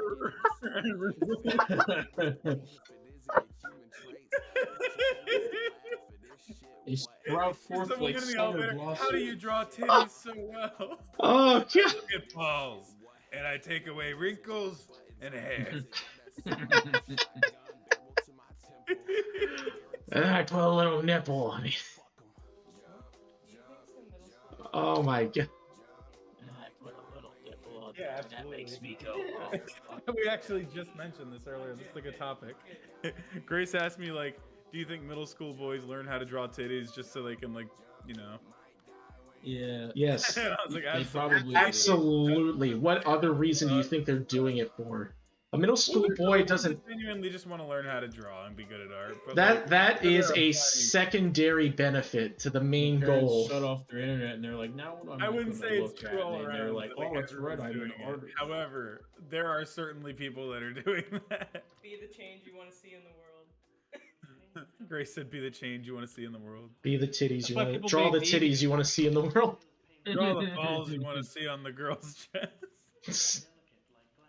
That was supposed to be the titties thing, but it just sounded like I was talking about putting your balls on a girl. So when you're trying to pregnant a girl, you put your balls on her? How a girl get pregnant? And then it just That's right. works. How do I pregnant a girl? So like how does it get from like the butt to their stomach to get them pregnant? How to give a girl a pregnant.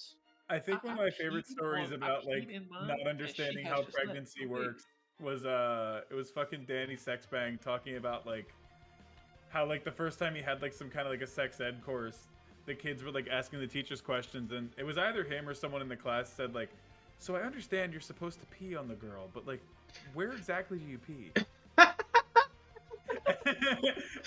And then he said like, and the rest of us were all like, yeah, where do you pee? So the second part was Danny. The first part was a kid in class. Okay, the first part was a kid in class. The second part was Danny, where he's going like, "Yeah, where do you pee?" Like they all want to seem like they know. What was Danny just like fucking around, and like this No, other like, guy like, was? like he was also a kid in this story. Was he still like 7 feet tall as a kid? Because that's just funny. It's just funny to think about. It's all hair. He's actually 4'3". He's like a tree man. He has like if he dyed his hair green. Tree man. I His get what you're growth spurt saying. came in It's at a funny 5'7". explanation. Oh shit! Like Corey, if he grew a big afro, he could be a tree man. Oh man, he could. He already had. Oh, a for fuck's big sake! afro. Or wait, what I color mean, are you like talking big, not like. I'm talking about our Like, friend. Yeah, Corey. yeah. You're talking about our friend Corey. Just specifically me a bigger afro because he already had a pretty big afro. Yeah, I mean, like it's gotta be like garnet. Our great friend Afro. Corey, who moved on to dogs. Garnet's afro in real life would look fucking hilarious. Oh yeah, it'd be amazing. Excuse me, because it has like the squared off edges to it. And it's like twice the size of her head I'm all s- around. You know, I'm still Like, upset another that Concrete never got to like properly show up. Oh man, concrete. Like, well, she was like the character everyone was like interested in. Yeah, she can't read. Hey, like, Talking about. What's up, John? will you do the world a favor and grow an afro and bring Disco back? I don't think I can grow an afro. That's not really It's gotta something be that, cool. that's not something you really can't get a do it for choice free. in. Like, No, What you do you can. mean? You You can just get let your hair grow really hair, long, like, put a treated shit ton of to- product in it, and then shave it into a ball. I'm You not can sure keep- I you want can to put that keep much your product in my hair, hair. bro. I actually, when I was a yeah. kid, Oh I was a man, kid, I you're really breaking wanted my an afro. heart. Oh, same. I You're absolutely breaking wanted my an heart. afro as a kid. Well, I Dude, mean, afros are I sick. at least know what They're I would cool. look like. I at least know what I would look like with it because there was this dude that had like a Facebook page where he posted like funny videos, and he looked like me with slightly darker skin and an afro. So like I could look at him and be like, okay, that's what I would look like if I had an afro. He had like my exact face. It's been satisfied for you then, so you don't have to do it. There's a lot of yeah. I mean, I was gonna say, there's a lot of people that Kinda- like you for some reason. There's a lot of people that fucking look like me. Maybe less so now that my hair is all long, but like Yeah, there were a lot of people that looked like me down to the haircut when I had it shorter. Man, if your like social security number was like how much money you had, how rich would you be? man, I have this much money. You ready? Make sure you Let me- write down the number because then you'll know how rich I am. Here I go. 3. You know. 3. Grace asked me. Grace asked me $3. how much a terabyte is yesterday because she heard that the fucking Jared from Subway had 5.6 terabytes of CP. Jesus Christ. Yeah, so I was like, okay. Of cheese pizza. Let's just cheese pizza, let's Club say cheese Penguin. pizza on this That's what stream. that stands for. Yeah. He had 5.6 terabytes of Club Penguin. Yeah.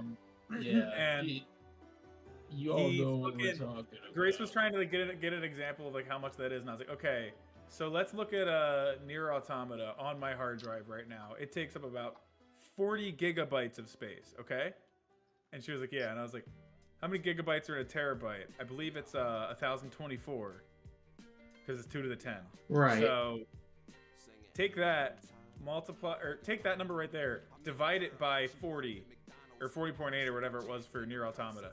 That's how many copies of Nier Automata you fit in a terabyte. Multiply that by 5.6 and it was like 120 something. Like I was like, okay, that's how many copies of Nier Automata worth of Club Penguin that he had on that hard drive.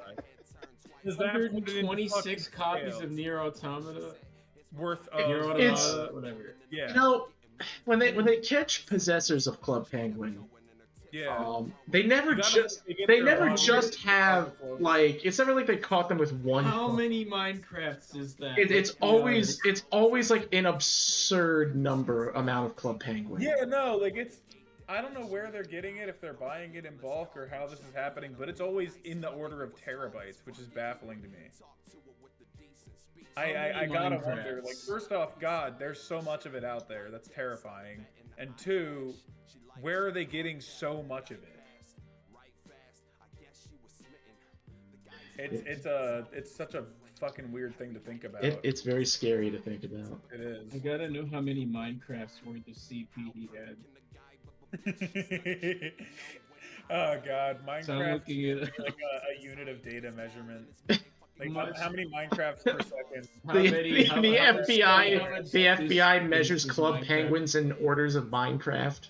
Yeah. 8 gigs is more than Yeah, enough 3 for MCs. Minecraft. It's generally 1 to 2 gigs. Wait, Minecraft is 1 to 2 gigs. Well, I don't know. It's generally less than. If they made like a It's South something Park on- episode where like So they're it's a shit ton of Minecraft. if they made like a South Park episode where guys are like hunting down people who own Club Penguin, and like the FBI shows up and they're like, yeah, we caught him with over 200 Minecrafts worth of, like, that's like their official measurement. That does seem like something they would do. All I'm saying is Minecraft streamers tend to get in a lot of trouble with that. You know, it's true. Like there happens to be kind of an overlap in the discussion we're talking about here, where it's Minecraft users also tend to play a lot of Club Penguin. Man, okay. You Not can make talking, Club Penguin not or talking using about the CP? word here now. Like referring to actual Club Penguin, not what we're using it to refer to. I used to love the shit out of that game. Nick used to love CP so much. I used to You love- fucker, Chris. That's a fucked up thing to say. You're right. This is fucked up. I'm destroying Nick's reputation. I did not mean that. Let the record show that's not what I meant. Nick there didn't probably actually were a like lot of CP. Well, he did like Club Penguin. there probably were a lot of people with CP on CP, Yeah, you know what I mean. because that's like a place you can just go to talk to kids on the internet. My advice to Yeah. any fucking parent: don't let your kid like get in anything where you could talk to people on the internet. At least not like young, yeah, like Games, you gotta be Twitter, careful. none of that. Get them off of that. yeah. Don't give them your fucking iPad and play loops of YouTube videos. Give them a fucking Dude, coloring come book. on. Yeah, I hate that shit so much. Because it's like, Every even if parent they're- fucking even if does it. It's stuff the they're television of our day, you know. even if the shit they're watching is like actually child appropriate, which with YouTube's fucking YouTube kids, very dicey. Well, because even the of child it is. appropriate stuff's like really bizarre and Well, like I weird. say, even the stuff that's child appropriate is either really bizarre and weird, or just fucking mind numbing bullshit that's just gonna make them fucking stupid from watching too much of it. Like I don't know, what I liked about like older shit on Cartoon Network and Nickelodeon was they would actually challenge you at least a little bit. Like there would at least be a funny joke in there they'd have to think about, or like a joke that only the parents would get that you would sit there and puzzle with. Or just like an actual clever, well-crafted bit. Like, there was just stuff in there that I would think still has more value to it for a kid than just fucking watching a bunch of shapes move around on YouTube. I can't stand, because it was bad enough that we came up in a generation where, and I'm not saying your guys' parents specifically, because I know you guys had it very different than I did, but we came up in a generation where a lot of parents let the television raise their kids. Yeah. And Yeah, I now, don't like that. and now we're coming up in a generation where they're letting the iPad raise your kids, which is worse even, I think. Well, because you're letting TikTok and YouTube raise the kids now. I don't think that's any better. I'd venture a guess that it's worse. Yeah. Because the thing is, like, in cartoons and stuff, there's at least sort of a layer in between where the kid's not even necessarily thinking about who made the cartoon. They're Right. just thinking about the fact that it's a cartoon. They're just watching the cartoon and enjoying it for what it is. But TikTok and YouTube, it's all about personality, and you've got a lot of these, like, self-absorbed narcissists being the ones that your kids are mostly exposed to, and they're going to pick up tendencies from that. It's all really weird. Yeah. Kind of giving her some fucking clamp limbs here. You mean Clamp like the comic? Like the animation studio. Yeah. Or like, I only well, think they, of them because of the 'Cause of- Jotaro comic where Kakyoin lays the egg. oh, you don't think of them because of Code Gay Ass? You know, I probably should, but no, I always think of the fucking the Jotaro egg comic. That's so weird. There's like a Well, weird. Yeah, kind of weird that that exists, Hold on. and that like Araki's like, yeah, that's like not canon, but he's like, yeah, I acknowledge it.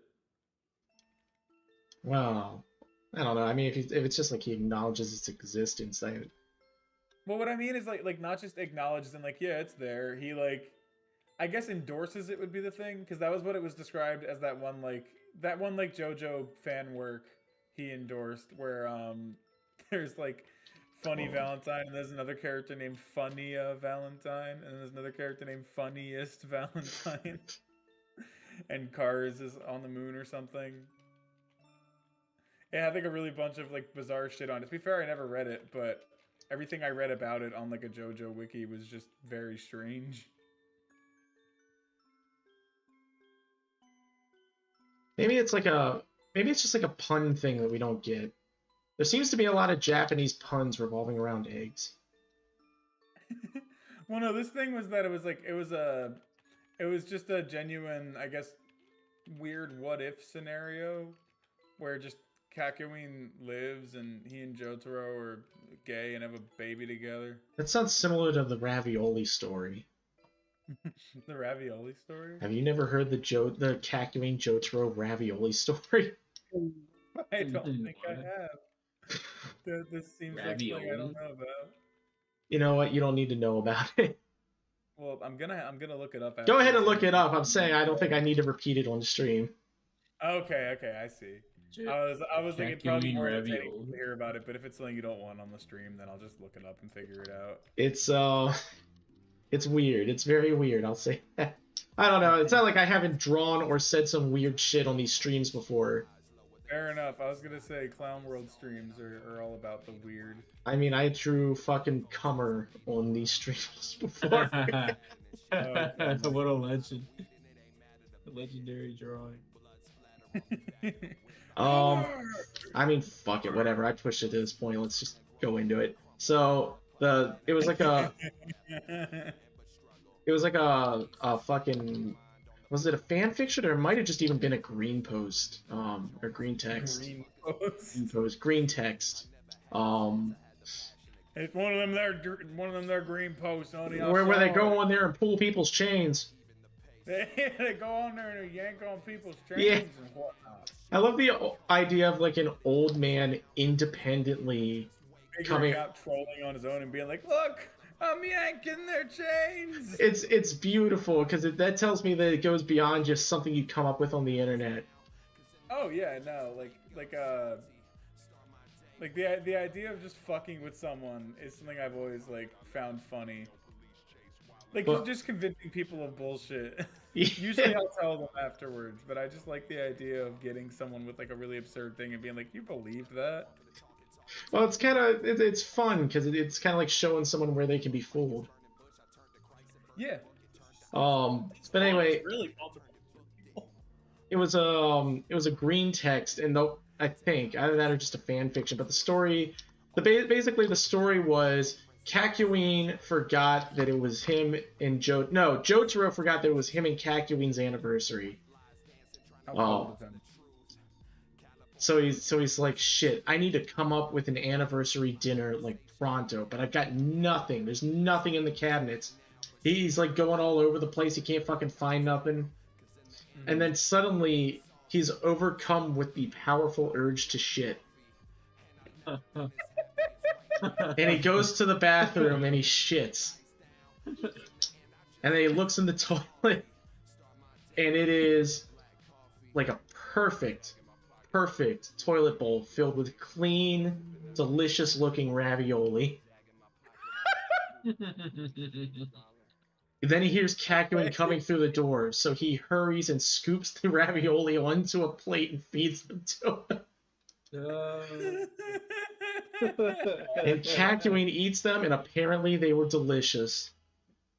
How did this happen? I don't know. I love when like a fan fiction or something of the sort gets really bizarre and just leaves behind any rules of the universe that it's in. Not even just like any rules of normalcy or reality whatsoever. Well, because like it's JoJo, you can expect some weird shit to happen because like stand users and whatnot, but like Jotaro shitting out raviolis or laying an egg with Kakyoin is just like it's a little too out there because it doesn't conform to any pre-existing standard. Right, right. Like it's not like they establish, oh, this is someone's stand causing this. It's just and then they had a little love egg baby together, and then he shit out ravioli into the toilet bowl. Oh my god.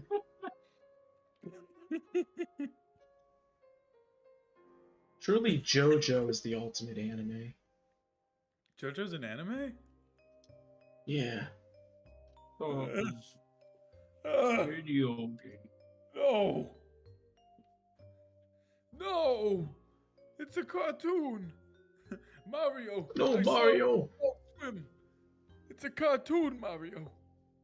They show anime on there too, Luigi! No! It can't be, Mario! It just can't be. It's an anime, Luigi. So is Dragon Ball. Stop it, Mario! Stop it! You're ruining all my favorite shows. Stop saying the A word! Anime! Don't say the A word. Mario! No, Mario. No, Mario! It's a cartoon! You're supposed to be my brother, Mario.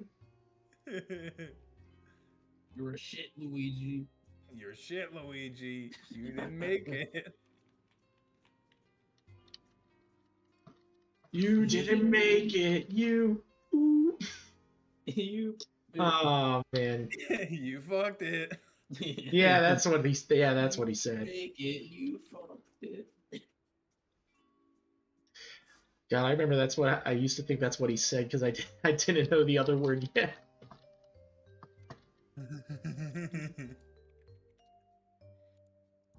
I always loved being introduced to like a bad word or a slur through a YouTube poop and not realizing it and then just saying it to someone. Oh my god. So I was like, oh, that's a funny sounding little word right there. I'm gonna say it to my friends. Oh, whoops.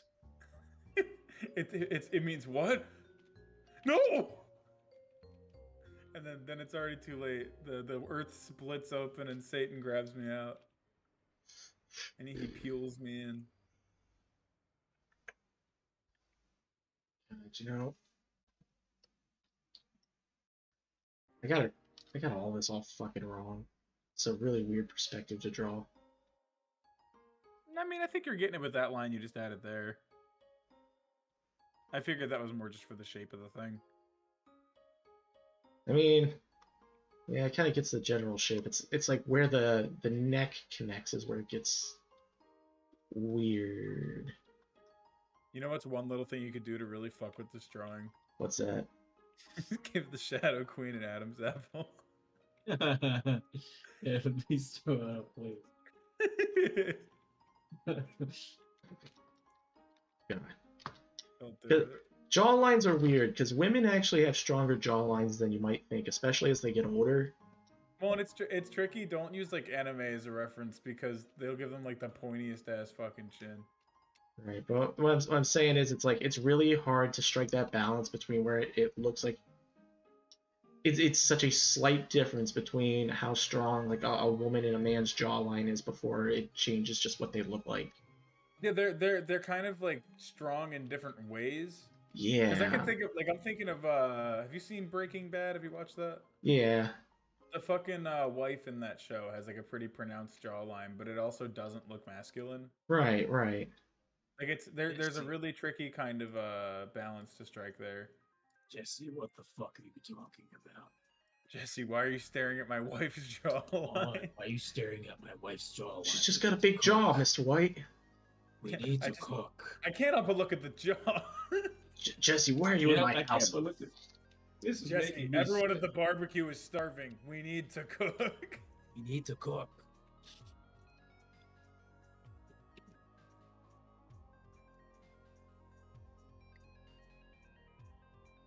And I'm kind of sick of Toby Fox working on fucking Deltarune. When's he gonna make Undertale 2? I heard this one's gonna have Sonic. Oh yeah, definitely. I heard Mega Man will be in there. How could Sonic not be in it? I was joking about this with Grace earlier. I want to make something that like that like very much challenges the idea that anything the author says goes, right? So like establish a world, establish characters, make like I don't know, maybe like a romance drama or something like that would get people really invested in it, right? Yeah. And then like halfway through just start completely making everything really goofy. Like start fucking with things, flat out kill off like the main character, like do a bunch of shit that would make people really angry at it, and just try to push people to the point of not accepting it as canon. Like when does it get to the point where the author's gone so far off the walls that nothing they do can be accepted as fact in this world anymore?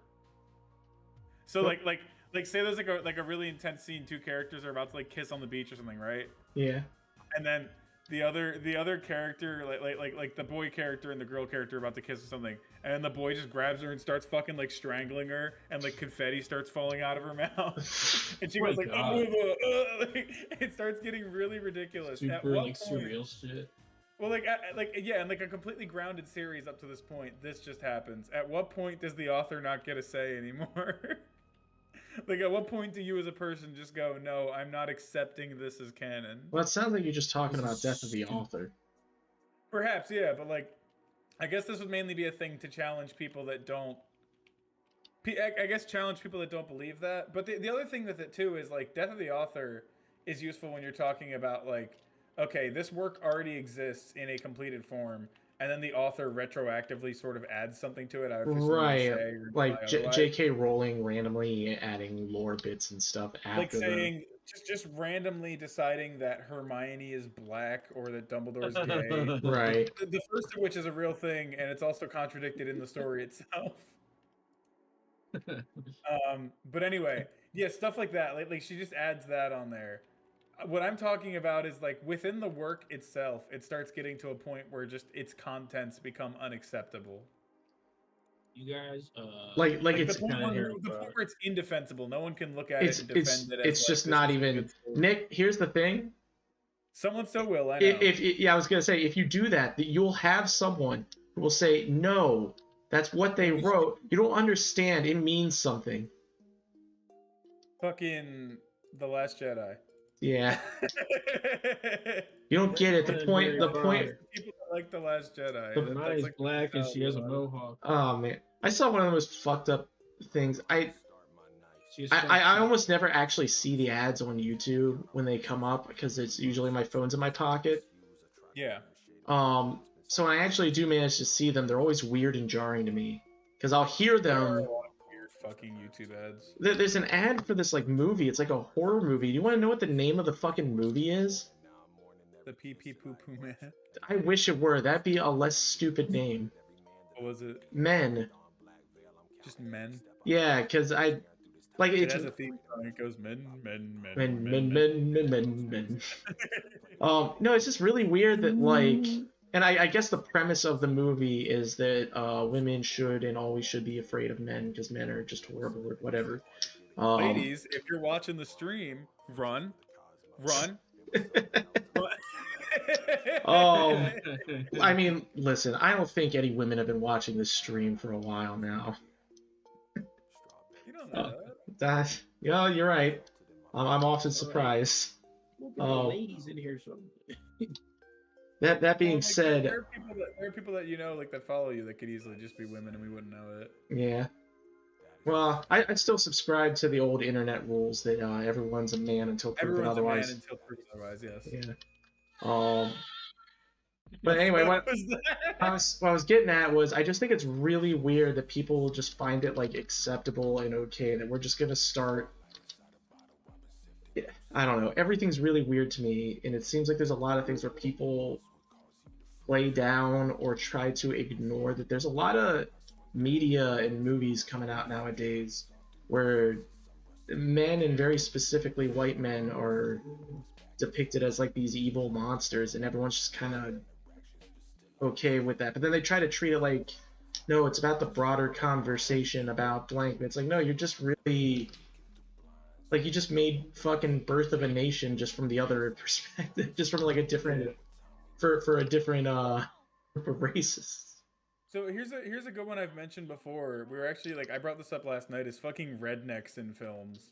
Well, They're almost always like the most depraved, horrible piece of shit. They're simultaneously like super anti-gay, yet will also like hold you down and fuck you in your ass. now to be fair, the movie I showed you, Oh yeah, no, that's probably an exception based on what you described. it's much older and it probably might even be where that perception comes from in the first place.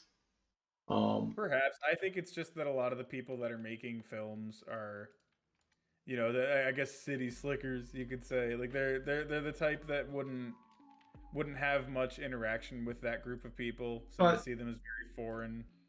by the way, the movie I was talking about with Nick was Deliverance, which is probably one of the most famous fucked up redneck films ever made. One of the most famous butt fuckings in Hollywood. Pretty much. Really, not the kind of movie I thought it was going to be either, because I thought it was going to be the whole movie. They were going to be like fighting their way out of a group of like fucked up inbred rednecks. But the thing is, the movie doesn't depict like all of them as like evil or fucked up in that way. It's just specifically the two that they encounter in the middle of the lake that they went to. Mm-hmm. And actually, there's almost an even broader thing where they're suggesting that like because it does turn into like a really weird moral question kind of thing. There's a lot of ambiguity around certain events that happen later. Mm-hmm. But then on top of that, so okay, do you care if I spoil Deliverance? Man, if I want a delivery, I could just do a. Because I don't like I know it's an old movie, but I don't want to make it's an old movie, you should have seen it kind of argument. Yeah, I've never really been a fan of that one myself. But do you care particularly about this movie if I spoil what happens in it? Go ahead, man. Go ahead. All right, so a couple of fellas in Georgia decide that they're gonna get together and they're gonna fucking row down this river. They're gonna canoe down this river because they're building a dam in the town nearby, and it's about to flood the whole thing. And it's like the last, I don't know, like proper natural river in all of Georgia. Right. The thing is, it's out near like this really backwoods, redneck, hillbilly kind of town. Okay. But most of the movie isn't really about that. Like most of it is like they encounter some rednecks early on, and they're sort of rough, and they're not exactly friendly towards the protagonist, but they're not antagonistic towards them either. Mm-hmm. They're just like, oh, these city boys, kind of. But they go out in this river and they canoe for a while, and then like most of the movie is just like a wilderness camping canoeing movie. Okay. But then two of the fellas, what was it, Drew and who was the main guy? Who was our main guy? Eddie. So Drew and Eddie, they're rowing all day, and so they get really tired, and so they find a spot to park their canoe, like splash their face with some water and sort of chill out for a bit, right? Mm. And then as they're like chilling out and like talking, Eddie notices out in the woods he sees some guys walking around, and so he's like, hey Drew, let's go check this out. So they go and see them, and these rednecks come out. And they're not even just like rednecks; they're like more mountain folk, really. Like it's really specific, like Appalachia kind of people. Okay. And they're like immediately really abrasive towards them, like the mountain people are to Eddie and his friend, and they're just trying to make casual conversation with them. Anyway, one thing leads to another, and the one mountain man rapes Drew. And it's like really weird because like up until that point in the film there was really nothing like that, and then the one guy just gets raped. So Um, maybe this would still fall into that portrayal of just they're weirdos that'll rape you in the ass. That seems to be like the majority of the portrayal. Either they'll beat you or they'll rape you in the ass or both. and I think that's just more or less how they were portraying these guys. But Perhaps again, yeah, I don't know if I could speak for well, all of them in the movie. because this what I'll get into is like where it kind of starts to introduce the ambiguity is because they show this part where it seems like it's very unambiguous. So their one buddy, their other two buddies were following behind them and hadn't caught up with them yet. And so their one buddy, Lewis, who's my favorite character in the movie, is played by what's his name, Burt Reynolds. Okay. And they established earlier that they both brought bows and arrows along because they're bow hunters. Okay. Lewis and Eddie did. So Lewis, it's a really cool scene where after all that happened, they go up to Eddie and it sounds like they're about to do something to him next, and it's getting really scary for Eddie there. And then he looks out in the distance and he just sees Lewis, and Lewis already has a shot ready aimed at these guys. So like it's not even like I don't know, there was just something really cool about like he sees him out in the distance and he's already like there's not even a fucking word needs to be said, he's on it. The one fella had a shotgun with him, and the fella with the shotgun hands off the shotgun to the other fella, and so Lewis fires a single arrow into the guy that just got the shotgun handed to him. The other guy notices this, and so Eddie grabs for the shotgun, and there's a fight over the shotgun, and the one guy gets scared off. The guy with the arrow through him dies. Okay. So where this kind of turns into like it kind of becomes a weird like thing about law, because then all four of the buddies that went on this trip now are arguing over what to do about this. Lewis is, so like their one friend who's like the more stick in the mud city boy kind of person, not the rough and tumble kind of guy that like Eddie or Lewis are. Not that they're even the most rough and tumble, but he's like, what we're gonna do is we're gonna take the body down to town and we're gonna tell the police what happened. And Lewis is like, are you an idiot? What are we gonna do? They're gonna have a trial. Half the jury's probably related to one another, because out here everyone's fucking related to each other, and we're all gonna hang for this. So no, what we're gonna do is we're gonna bury him. We're gonna hide it, and we're not gonna talk about this. Right. And it turns into a big argument. And so their city folk friend is like, we can't do that. And Lewis is like, listen, you believe in democracy, don't you? And he's like, yeah. And he's like, all right, we'll put it to a vote. And so he turns to Drew, who just got raped, and he's like, Drew, what do you want to do? He's like, yeah, bury him. And then he turns to Eddie, and he's like, all right, Eddie, you're the tiebreaker. What are we doing? And like his city folk friends like looking at him imploringly, like, come on, Eddie, don't do this. And like they're all almost kind of in like a freak out mode. Lewis is the only one that's kind of cool about everything. Because it's really interesting because the way Eddie answers back, it's almost like he doesn't even have any words to say. He kind of, when someone says something, it was almost like he was repeating what was said to him when he found something that was working for what he needed. So like, for instance, I thought what was his name? Shit, I forget what the city guy's name. Maybe the city guy was Drew. Oh, whatever. Okay, the point of the I'm getting at is they all take a vote. The city guy loses. They're more their one friend loses the vote, and so they all agree that they're gonna bury the body. And they're doing that specifically because since there's about to be a fucking lake there, that's like the evidence is gonna be good and buried. No one's ever gonna find it. Okay. They bury the body, and the friend who lost the vote just starts like losing it. Like as they're digging it up, he turns into like a fucking animal as he's digging up the dirt with them, and they throw the body in, and they start canoeing down the river, and they're like, all right, we're getting the fuck out of Dodge as fast as possible. Yeah. And as they're canoeing down the river, the friend who was against burying him, he's like acting really strange. He doesn't put on his life vest. He's kind of like out of it. He's like he hasn't said a word. He's just like changed. Right. And eventually he just like loses control and he just falls out of the canoe. Okay.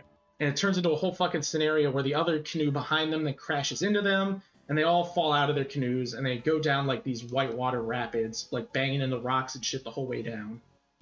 And so they find this rock to perch on, and they're like, "What happened?" And this is where it all gets ambiguous.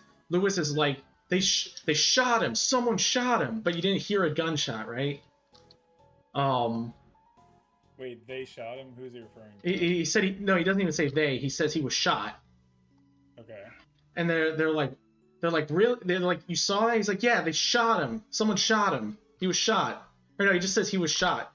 And then also Lewis, that was Lewis saying that, and Lewis broke his leg on the way down. It's like a really nasty gash on his leg. And they're like, "We can't get out of there because the gunman," and he points like up at because they're in like a ravine, and he points up to the top of it. He's like, "Because the gunman's perched up there somewhere. We can't get out of there." Wait, I'm confused. Someone was shot during the rapids thing. That's what Lewis said. Okay.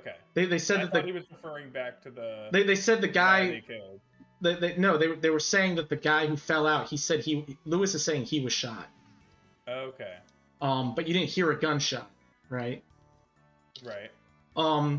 So he points up to the top of the ravine. They're like, "The gunman's up there. We can't get out of here, or else he's gonna shoot at us." So Eddie volunteers to climb this fucking ravine. No fucking harness or anything. He gets to the top of it with his bow and arrow, and he waits up there. And eventually, the next day, he wakes up and he finds that someone is snooping around up there, with a shotgun. And then Eddie sees this guy and he readies his arrow and he aims it at him. And the guy sees him. And that guy starts charging at him and aiming his gun at him.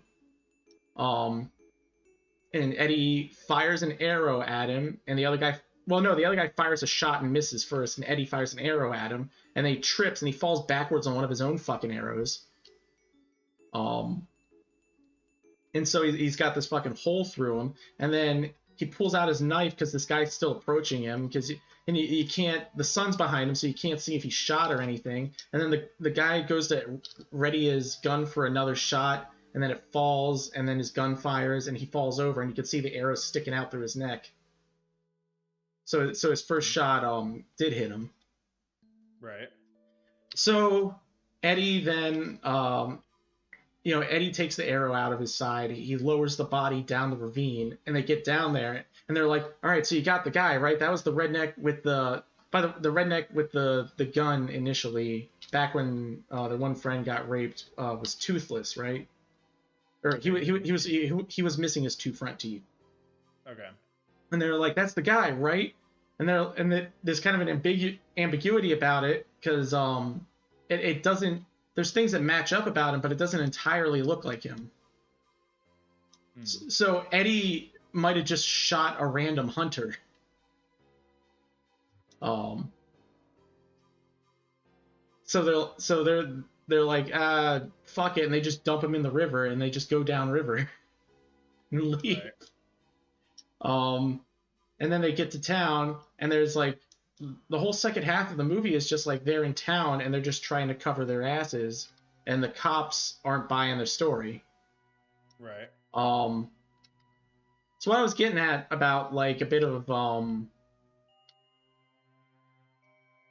sort of weirdness, because you might think that they're portraying these rednecks as like that, but I think it's just portraying it was these two guys were like that, right? Because when they get to town, then there's like the sheriff is almost kind of weird and fucked up in his own right, where when they're about to leave, basically there wasn't enough evidence for them to get them on anything, so they let him go. And so as they're leaving, the sheriff comes up to Eddie, and he says to him, he's like, "Listen, I don't know what happened out there, but don't ever do that again." Like he knows he did it, right? Or at least he knows he did something. They 2 guys went missing. They know that much. Okay. He's like, I don't know what happened out there, but don't ever do that again. Right. Don't ever come around here again. I kind of want this town to die peaceful, you know? So, like the sheriff kind of wants this town to die. Like, there's just... Okay. So, there's almost something... It's I don't know, it's really odd. I think the idea is just that place is fucked up. Maybe. Yeah, I mean, like I don't know that necessarily... Like, I don't know if that necessarily fits the bill of what I'm talking about. It sounds on the surface like it does, but I'd have to see the movie to really assess it. But still, just the idea, like, oh, this place where the rednecks are from is the cesspool of, I don't know, weird, perverse people. It seems like some of the rednecks didn't even like it. Fair. Again, I'd have to see the film. There's like a scene where they're in a taxi. It's driven by one of the rednecks, and he's pointing out parts of the town. He's like, "That's where they're building the dam. Gonna flood this whole area. Best damn thing ever happened in this town." See, like, okay, what's like a portrayal of a redneck though that just seems like a good guy? The only one I can think of is like Mater from Cars. And even then, he's just like a well-meaning dumb guy. Well, I guess I'm gonna get some of my. I guess I'll get some of my biases out here too. I'm not exactly the biggest fan of rednecks myself. I don't have a problem with them. I'm good friends with some people that I would consider rednecks, that I think would consider themselves rednecks even. Yeah, sure. I don't think there's anything wrong with being a redneck inherently, but I think if you were to ask people in Hollywood, they would probably tend to disagree based on how I think Hollywood, even tend to paint them immediately as like horrible people. Like in anything you watch, if there's a redneck character, they're almost always like the bad guy. Yeah, but that's the main thing I'm getting at is like there's never someone who's like a normal person or a good guy. They're always bad or fucked up. No Country for Old Men, the protagonist Llewellyn's kind of a redneck. That's a good ass movie. Yeah. I gotta watch that one again.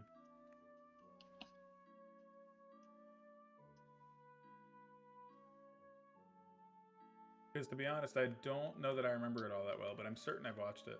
Oh man, that movie's fucking crazy. I love movies. I love like chase movies.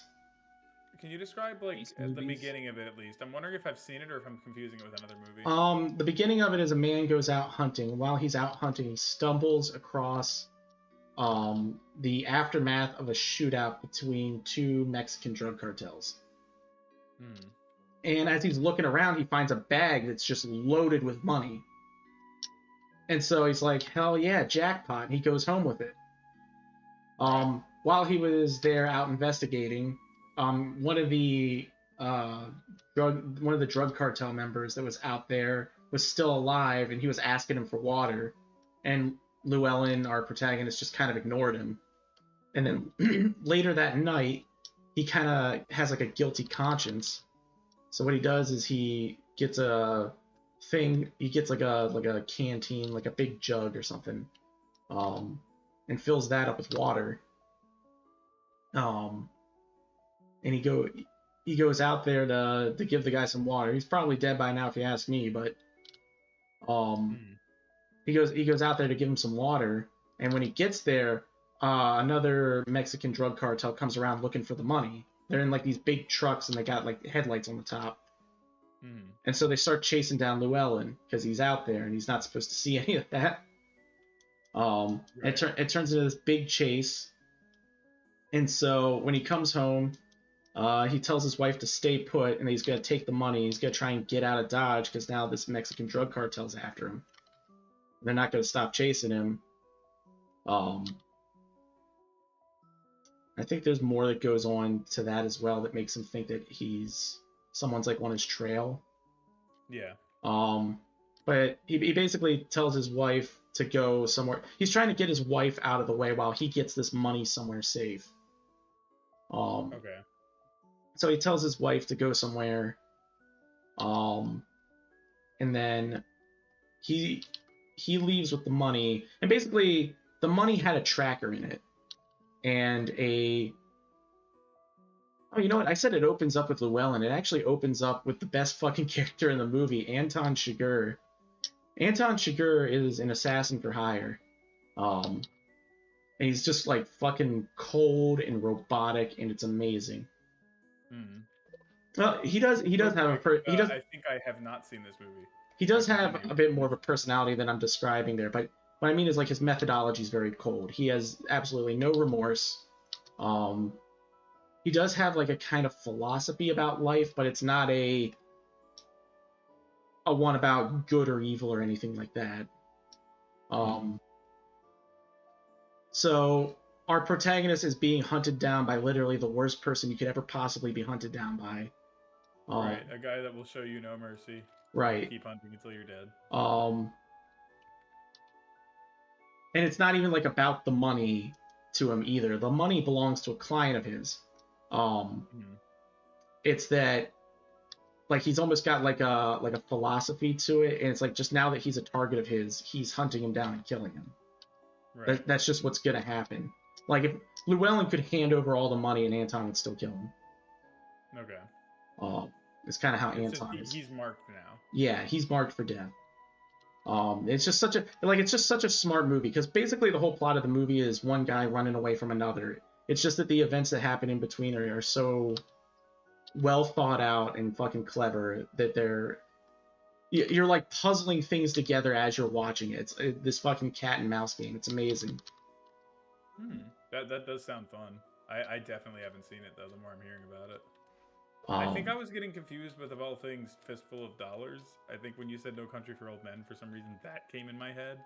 Oh, is that what you were thinking of? That's a bit odd. I know. I don't know why those two movies like merged into one being in my head.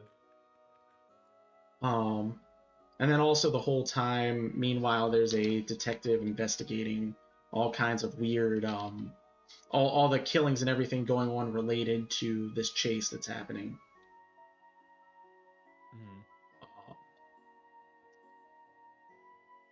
It's a very good movie, very intense, it's just a lot of fucking fun to watch. I don't think I want to spoil anything about that. I've only given you the plot, the setup, I mean. Yeah, we should watch it sometime then. It sounds cool. Hell yeah. Fuck, next time you're over, let's just watch it. Oh yeah. But it's an amazing movie.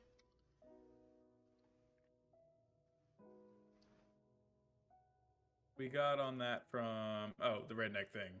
Yeah. Redneck thing. I'm trying to figure out like how we bounced to where we got. Yeah, you don't like that the way Hollywood portrays rednecks. Typically, yeah, but I forget what we were even talking about before that topic. Deliverance. No, Deliverance. Deliverance. Because of, like I mentioned that at some point. I might be wrong.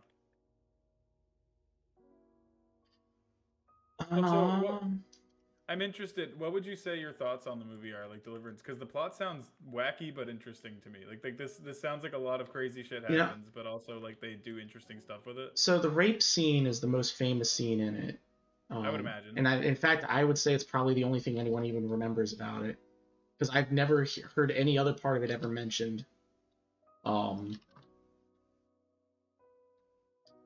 I mean, like, yeah, to be fair, the way most people talk about Brokeback Mountain, I just picture Ram Ranch in my head whenever I hear people talk about it, but I'm certain it's way better than that. Or at least there's more to it. How should I put this? What did I think about it? I think there's a part of me that almost wants to say that a lot of the movie was banking on the shock value of the rape scene. Yeah. I think after that, because that's like the most shocking part of it, and that's the most intense part of it. I'd also say actually also one of the best shot, because it's got like, I like movies where when there's a conflict, it's like weird and slow and awkward. And that's what that scene's like. I like violence that I don't know. I guess just it doesn't feel like it's this perfectly choreographed thing. It feels a little more real because of how clumsy it is. Right.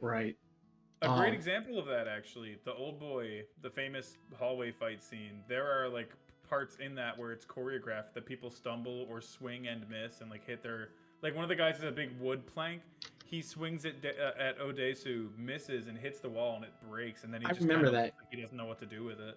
Yeah, there's times where like I also like that Odesu kind of uses like psychology in that fight. So there'll be times where he doesn't hit anyone. He'll bang the hammer against something to scare them back. Yeah.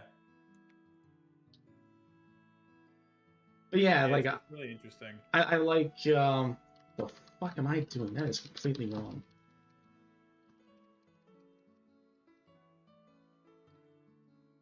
But I'd say after that it gets very slow. I like the setup of the ambiguity as to whether or not the second guy they killed was even the right guy. Mm. Like, because they're not even entirely sure if it's the same guy who was helping out the other redneck guy. Well, 'cause it seems like initially you could kind of like easily absolve them of guilt if you're just like, oh well, they were defending themselves or whatever. And then at this point, they've just killed a guy who might not even be the guy that was Right. Like now it's just devolved into this just might be murder. Like, because the initial, like, I think that's why they made it such a shocking attack on them, is it's like, well, you know, that's completely, anything they do from there on's completely defensible, but once it goes over into the realm of, one, they don't actually know if their one friend was shot. The one guy speculates that he was shot. It almost turns into, like, the only thing really hurting them now is just what's in their mind. Mm. Because, you know, like, what... You know, aside from their buddy aside from their buddy who got raped, no one else was injured by the two rednecks. Right. Every injury they sustained after that was brought on by themselves. The canoe accident, where fucking the one friend died because he fell into the rapids and he wasn't wearing his... Like, they even find that guy's body. His body looked mangled and fucked up in a way I'd never seen portrayed in a movie.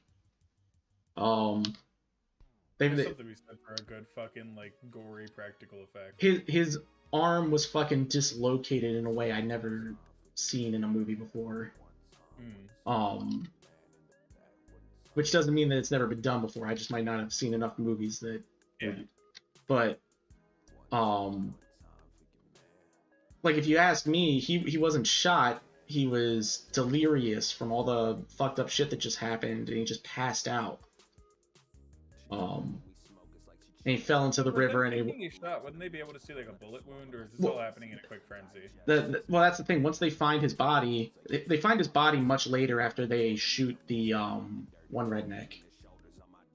Afterwards, once they find his body, the one friend immediately, the first thing he asks is, well, was he shot? He's like, I don't know. There's a wound on his head.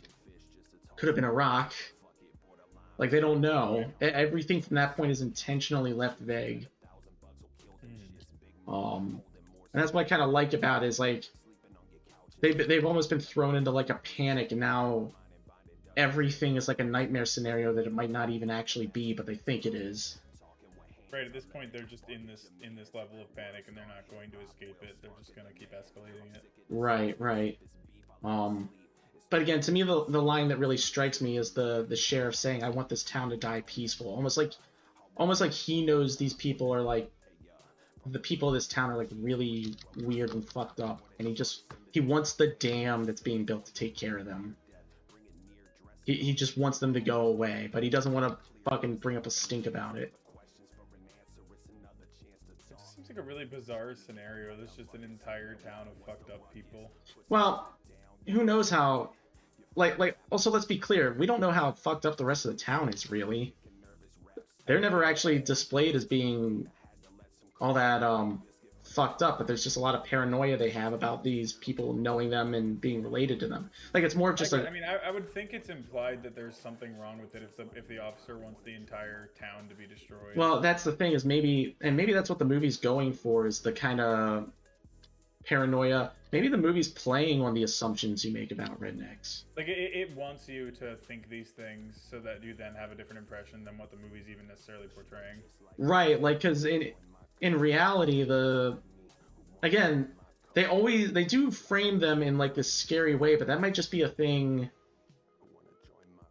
And initially, I thought that it was mostly like that kind of framing was just foreshadowing to, because I always thought what the movie was about was like specifically like a family of rednecks that were like trapped in the woods and inbred, and that's why they're like that. Mm-hmm. But it wasn't. They were the people who did that were from the town that they ended up going to. Oh, here comes the train.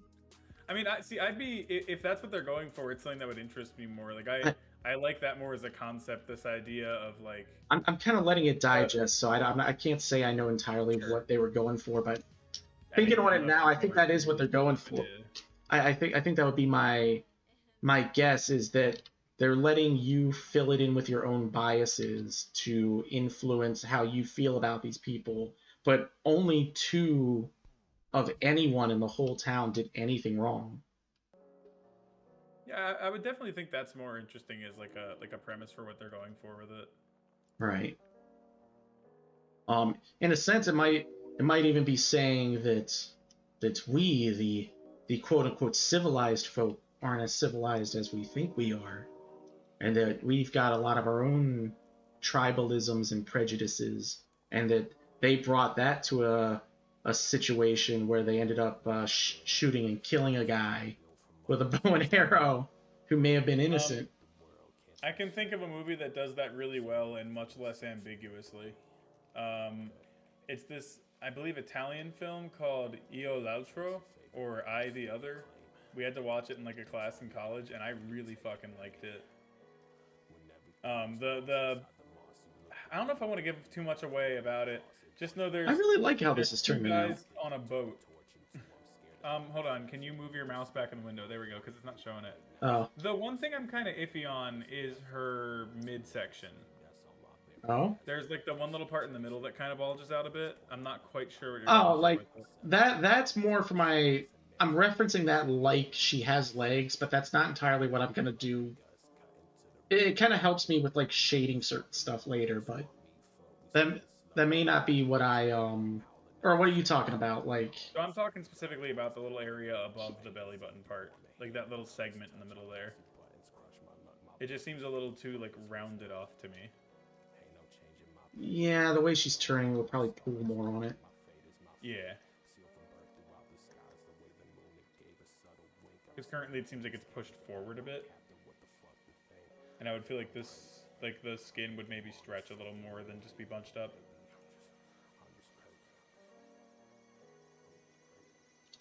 Oh my goodness.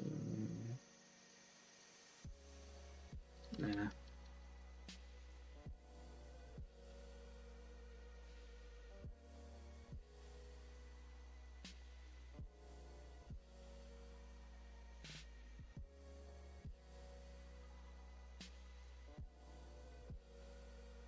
And I wouldn't smooth it on both sides because I think it would bunch up some on the right side, but I'm wondering if it would be that high up. It might be. No, because I believe where this happens, it should line up more with the belly button. That's kind of where. Yeah, you're right, because that's kind of where the navel's decided. It might not go that far forward though. The line. No, I know. I'm. It's just for shape. Yeah, it's just. Okay. I'm just working it out. Okay. I think another thing with it might be the lines are overlapping the kind of rib cage area. I'm not sure if it would work quite that way or if it would go the other way around. I'm, again, trying to picture it in my head.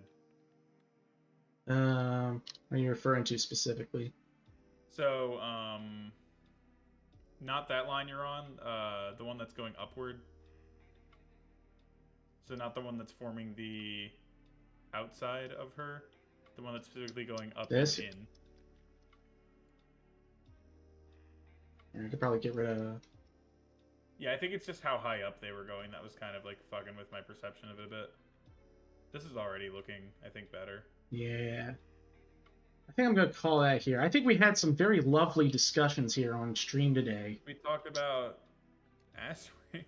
For about an hour, probably. For about an hour, yeah. Yeah. We Boy, talked about how I- all rednecks are horrible ass rapists according to Hollywood. I sure give people some real quality streaming here down at Laken Streams while I draw children's video game characters with titties. Hell yeah. That's what it's all about. All right. Thank you everyone for joining us tonight. I'm gonna call this here. I'm gonna save this. Make sure I save that. Join us tomorrow as I play Undertale. Oh fuck yeah! I forgot we're doing that. Hell yeah! And the thing is, I think I hadn't played it yet on this computer, so it's just a completely clean save. So I don't even have to. Fuck yeah! I don't even have to go through and hide the fact that I committed a genocide run. Do you have it through Steam? Because Steam will probably save your file. If it saved it to the cloud, but the thing is, I told Steam to stop doing all that cloud updating shit. I don't like that. Then it might have a fresh file. If not, there is a way you can manipulate it and make it perfectly fresh. So. Well, I guess we'll find out at the end, won't we? We will see. We'll see. Because I'll be starting out with a straight pacifist run. Okay. And so then we'll I'll go through and do the fun one. We'll also be able to tell by little quirks in the dialogue as well. Right. Thank you all for joining me tomorrow. Come by, or joining me tonight. Come by tomorrow. Come by tomorrow for Undertale. You're saying that preemptively. Thanks for joining me tomorrow. Well, you know, you want to. We'll be back. You don't want to ask them permission. You want to tell them that they're already there. That's the sale. Exactly. That's the sell right there. Right. That's smart business tactics right Absolutely. there. All of you are going to be there All tomorrow right. and you're going to love it. Tomorrow's stream, Undertale, featuring the Pope. Pope Francis. Featuring Pope Undertale. Yes, sir. Featuring Pope Francis Undertale. will be there. Have a good night, everyone. Peace out. See you tomorrow. We'll have a great time. Bye, fuckers. Later.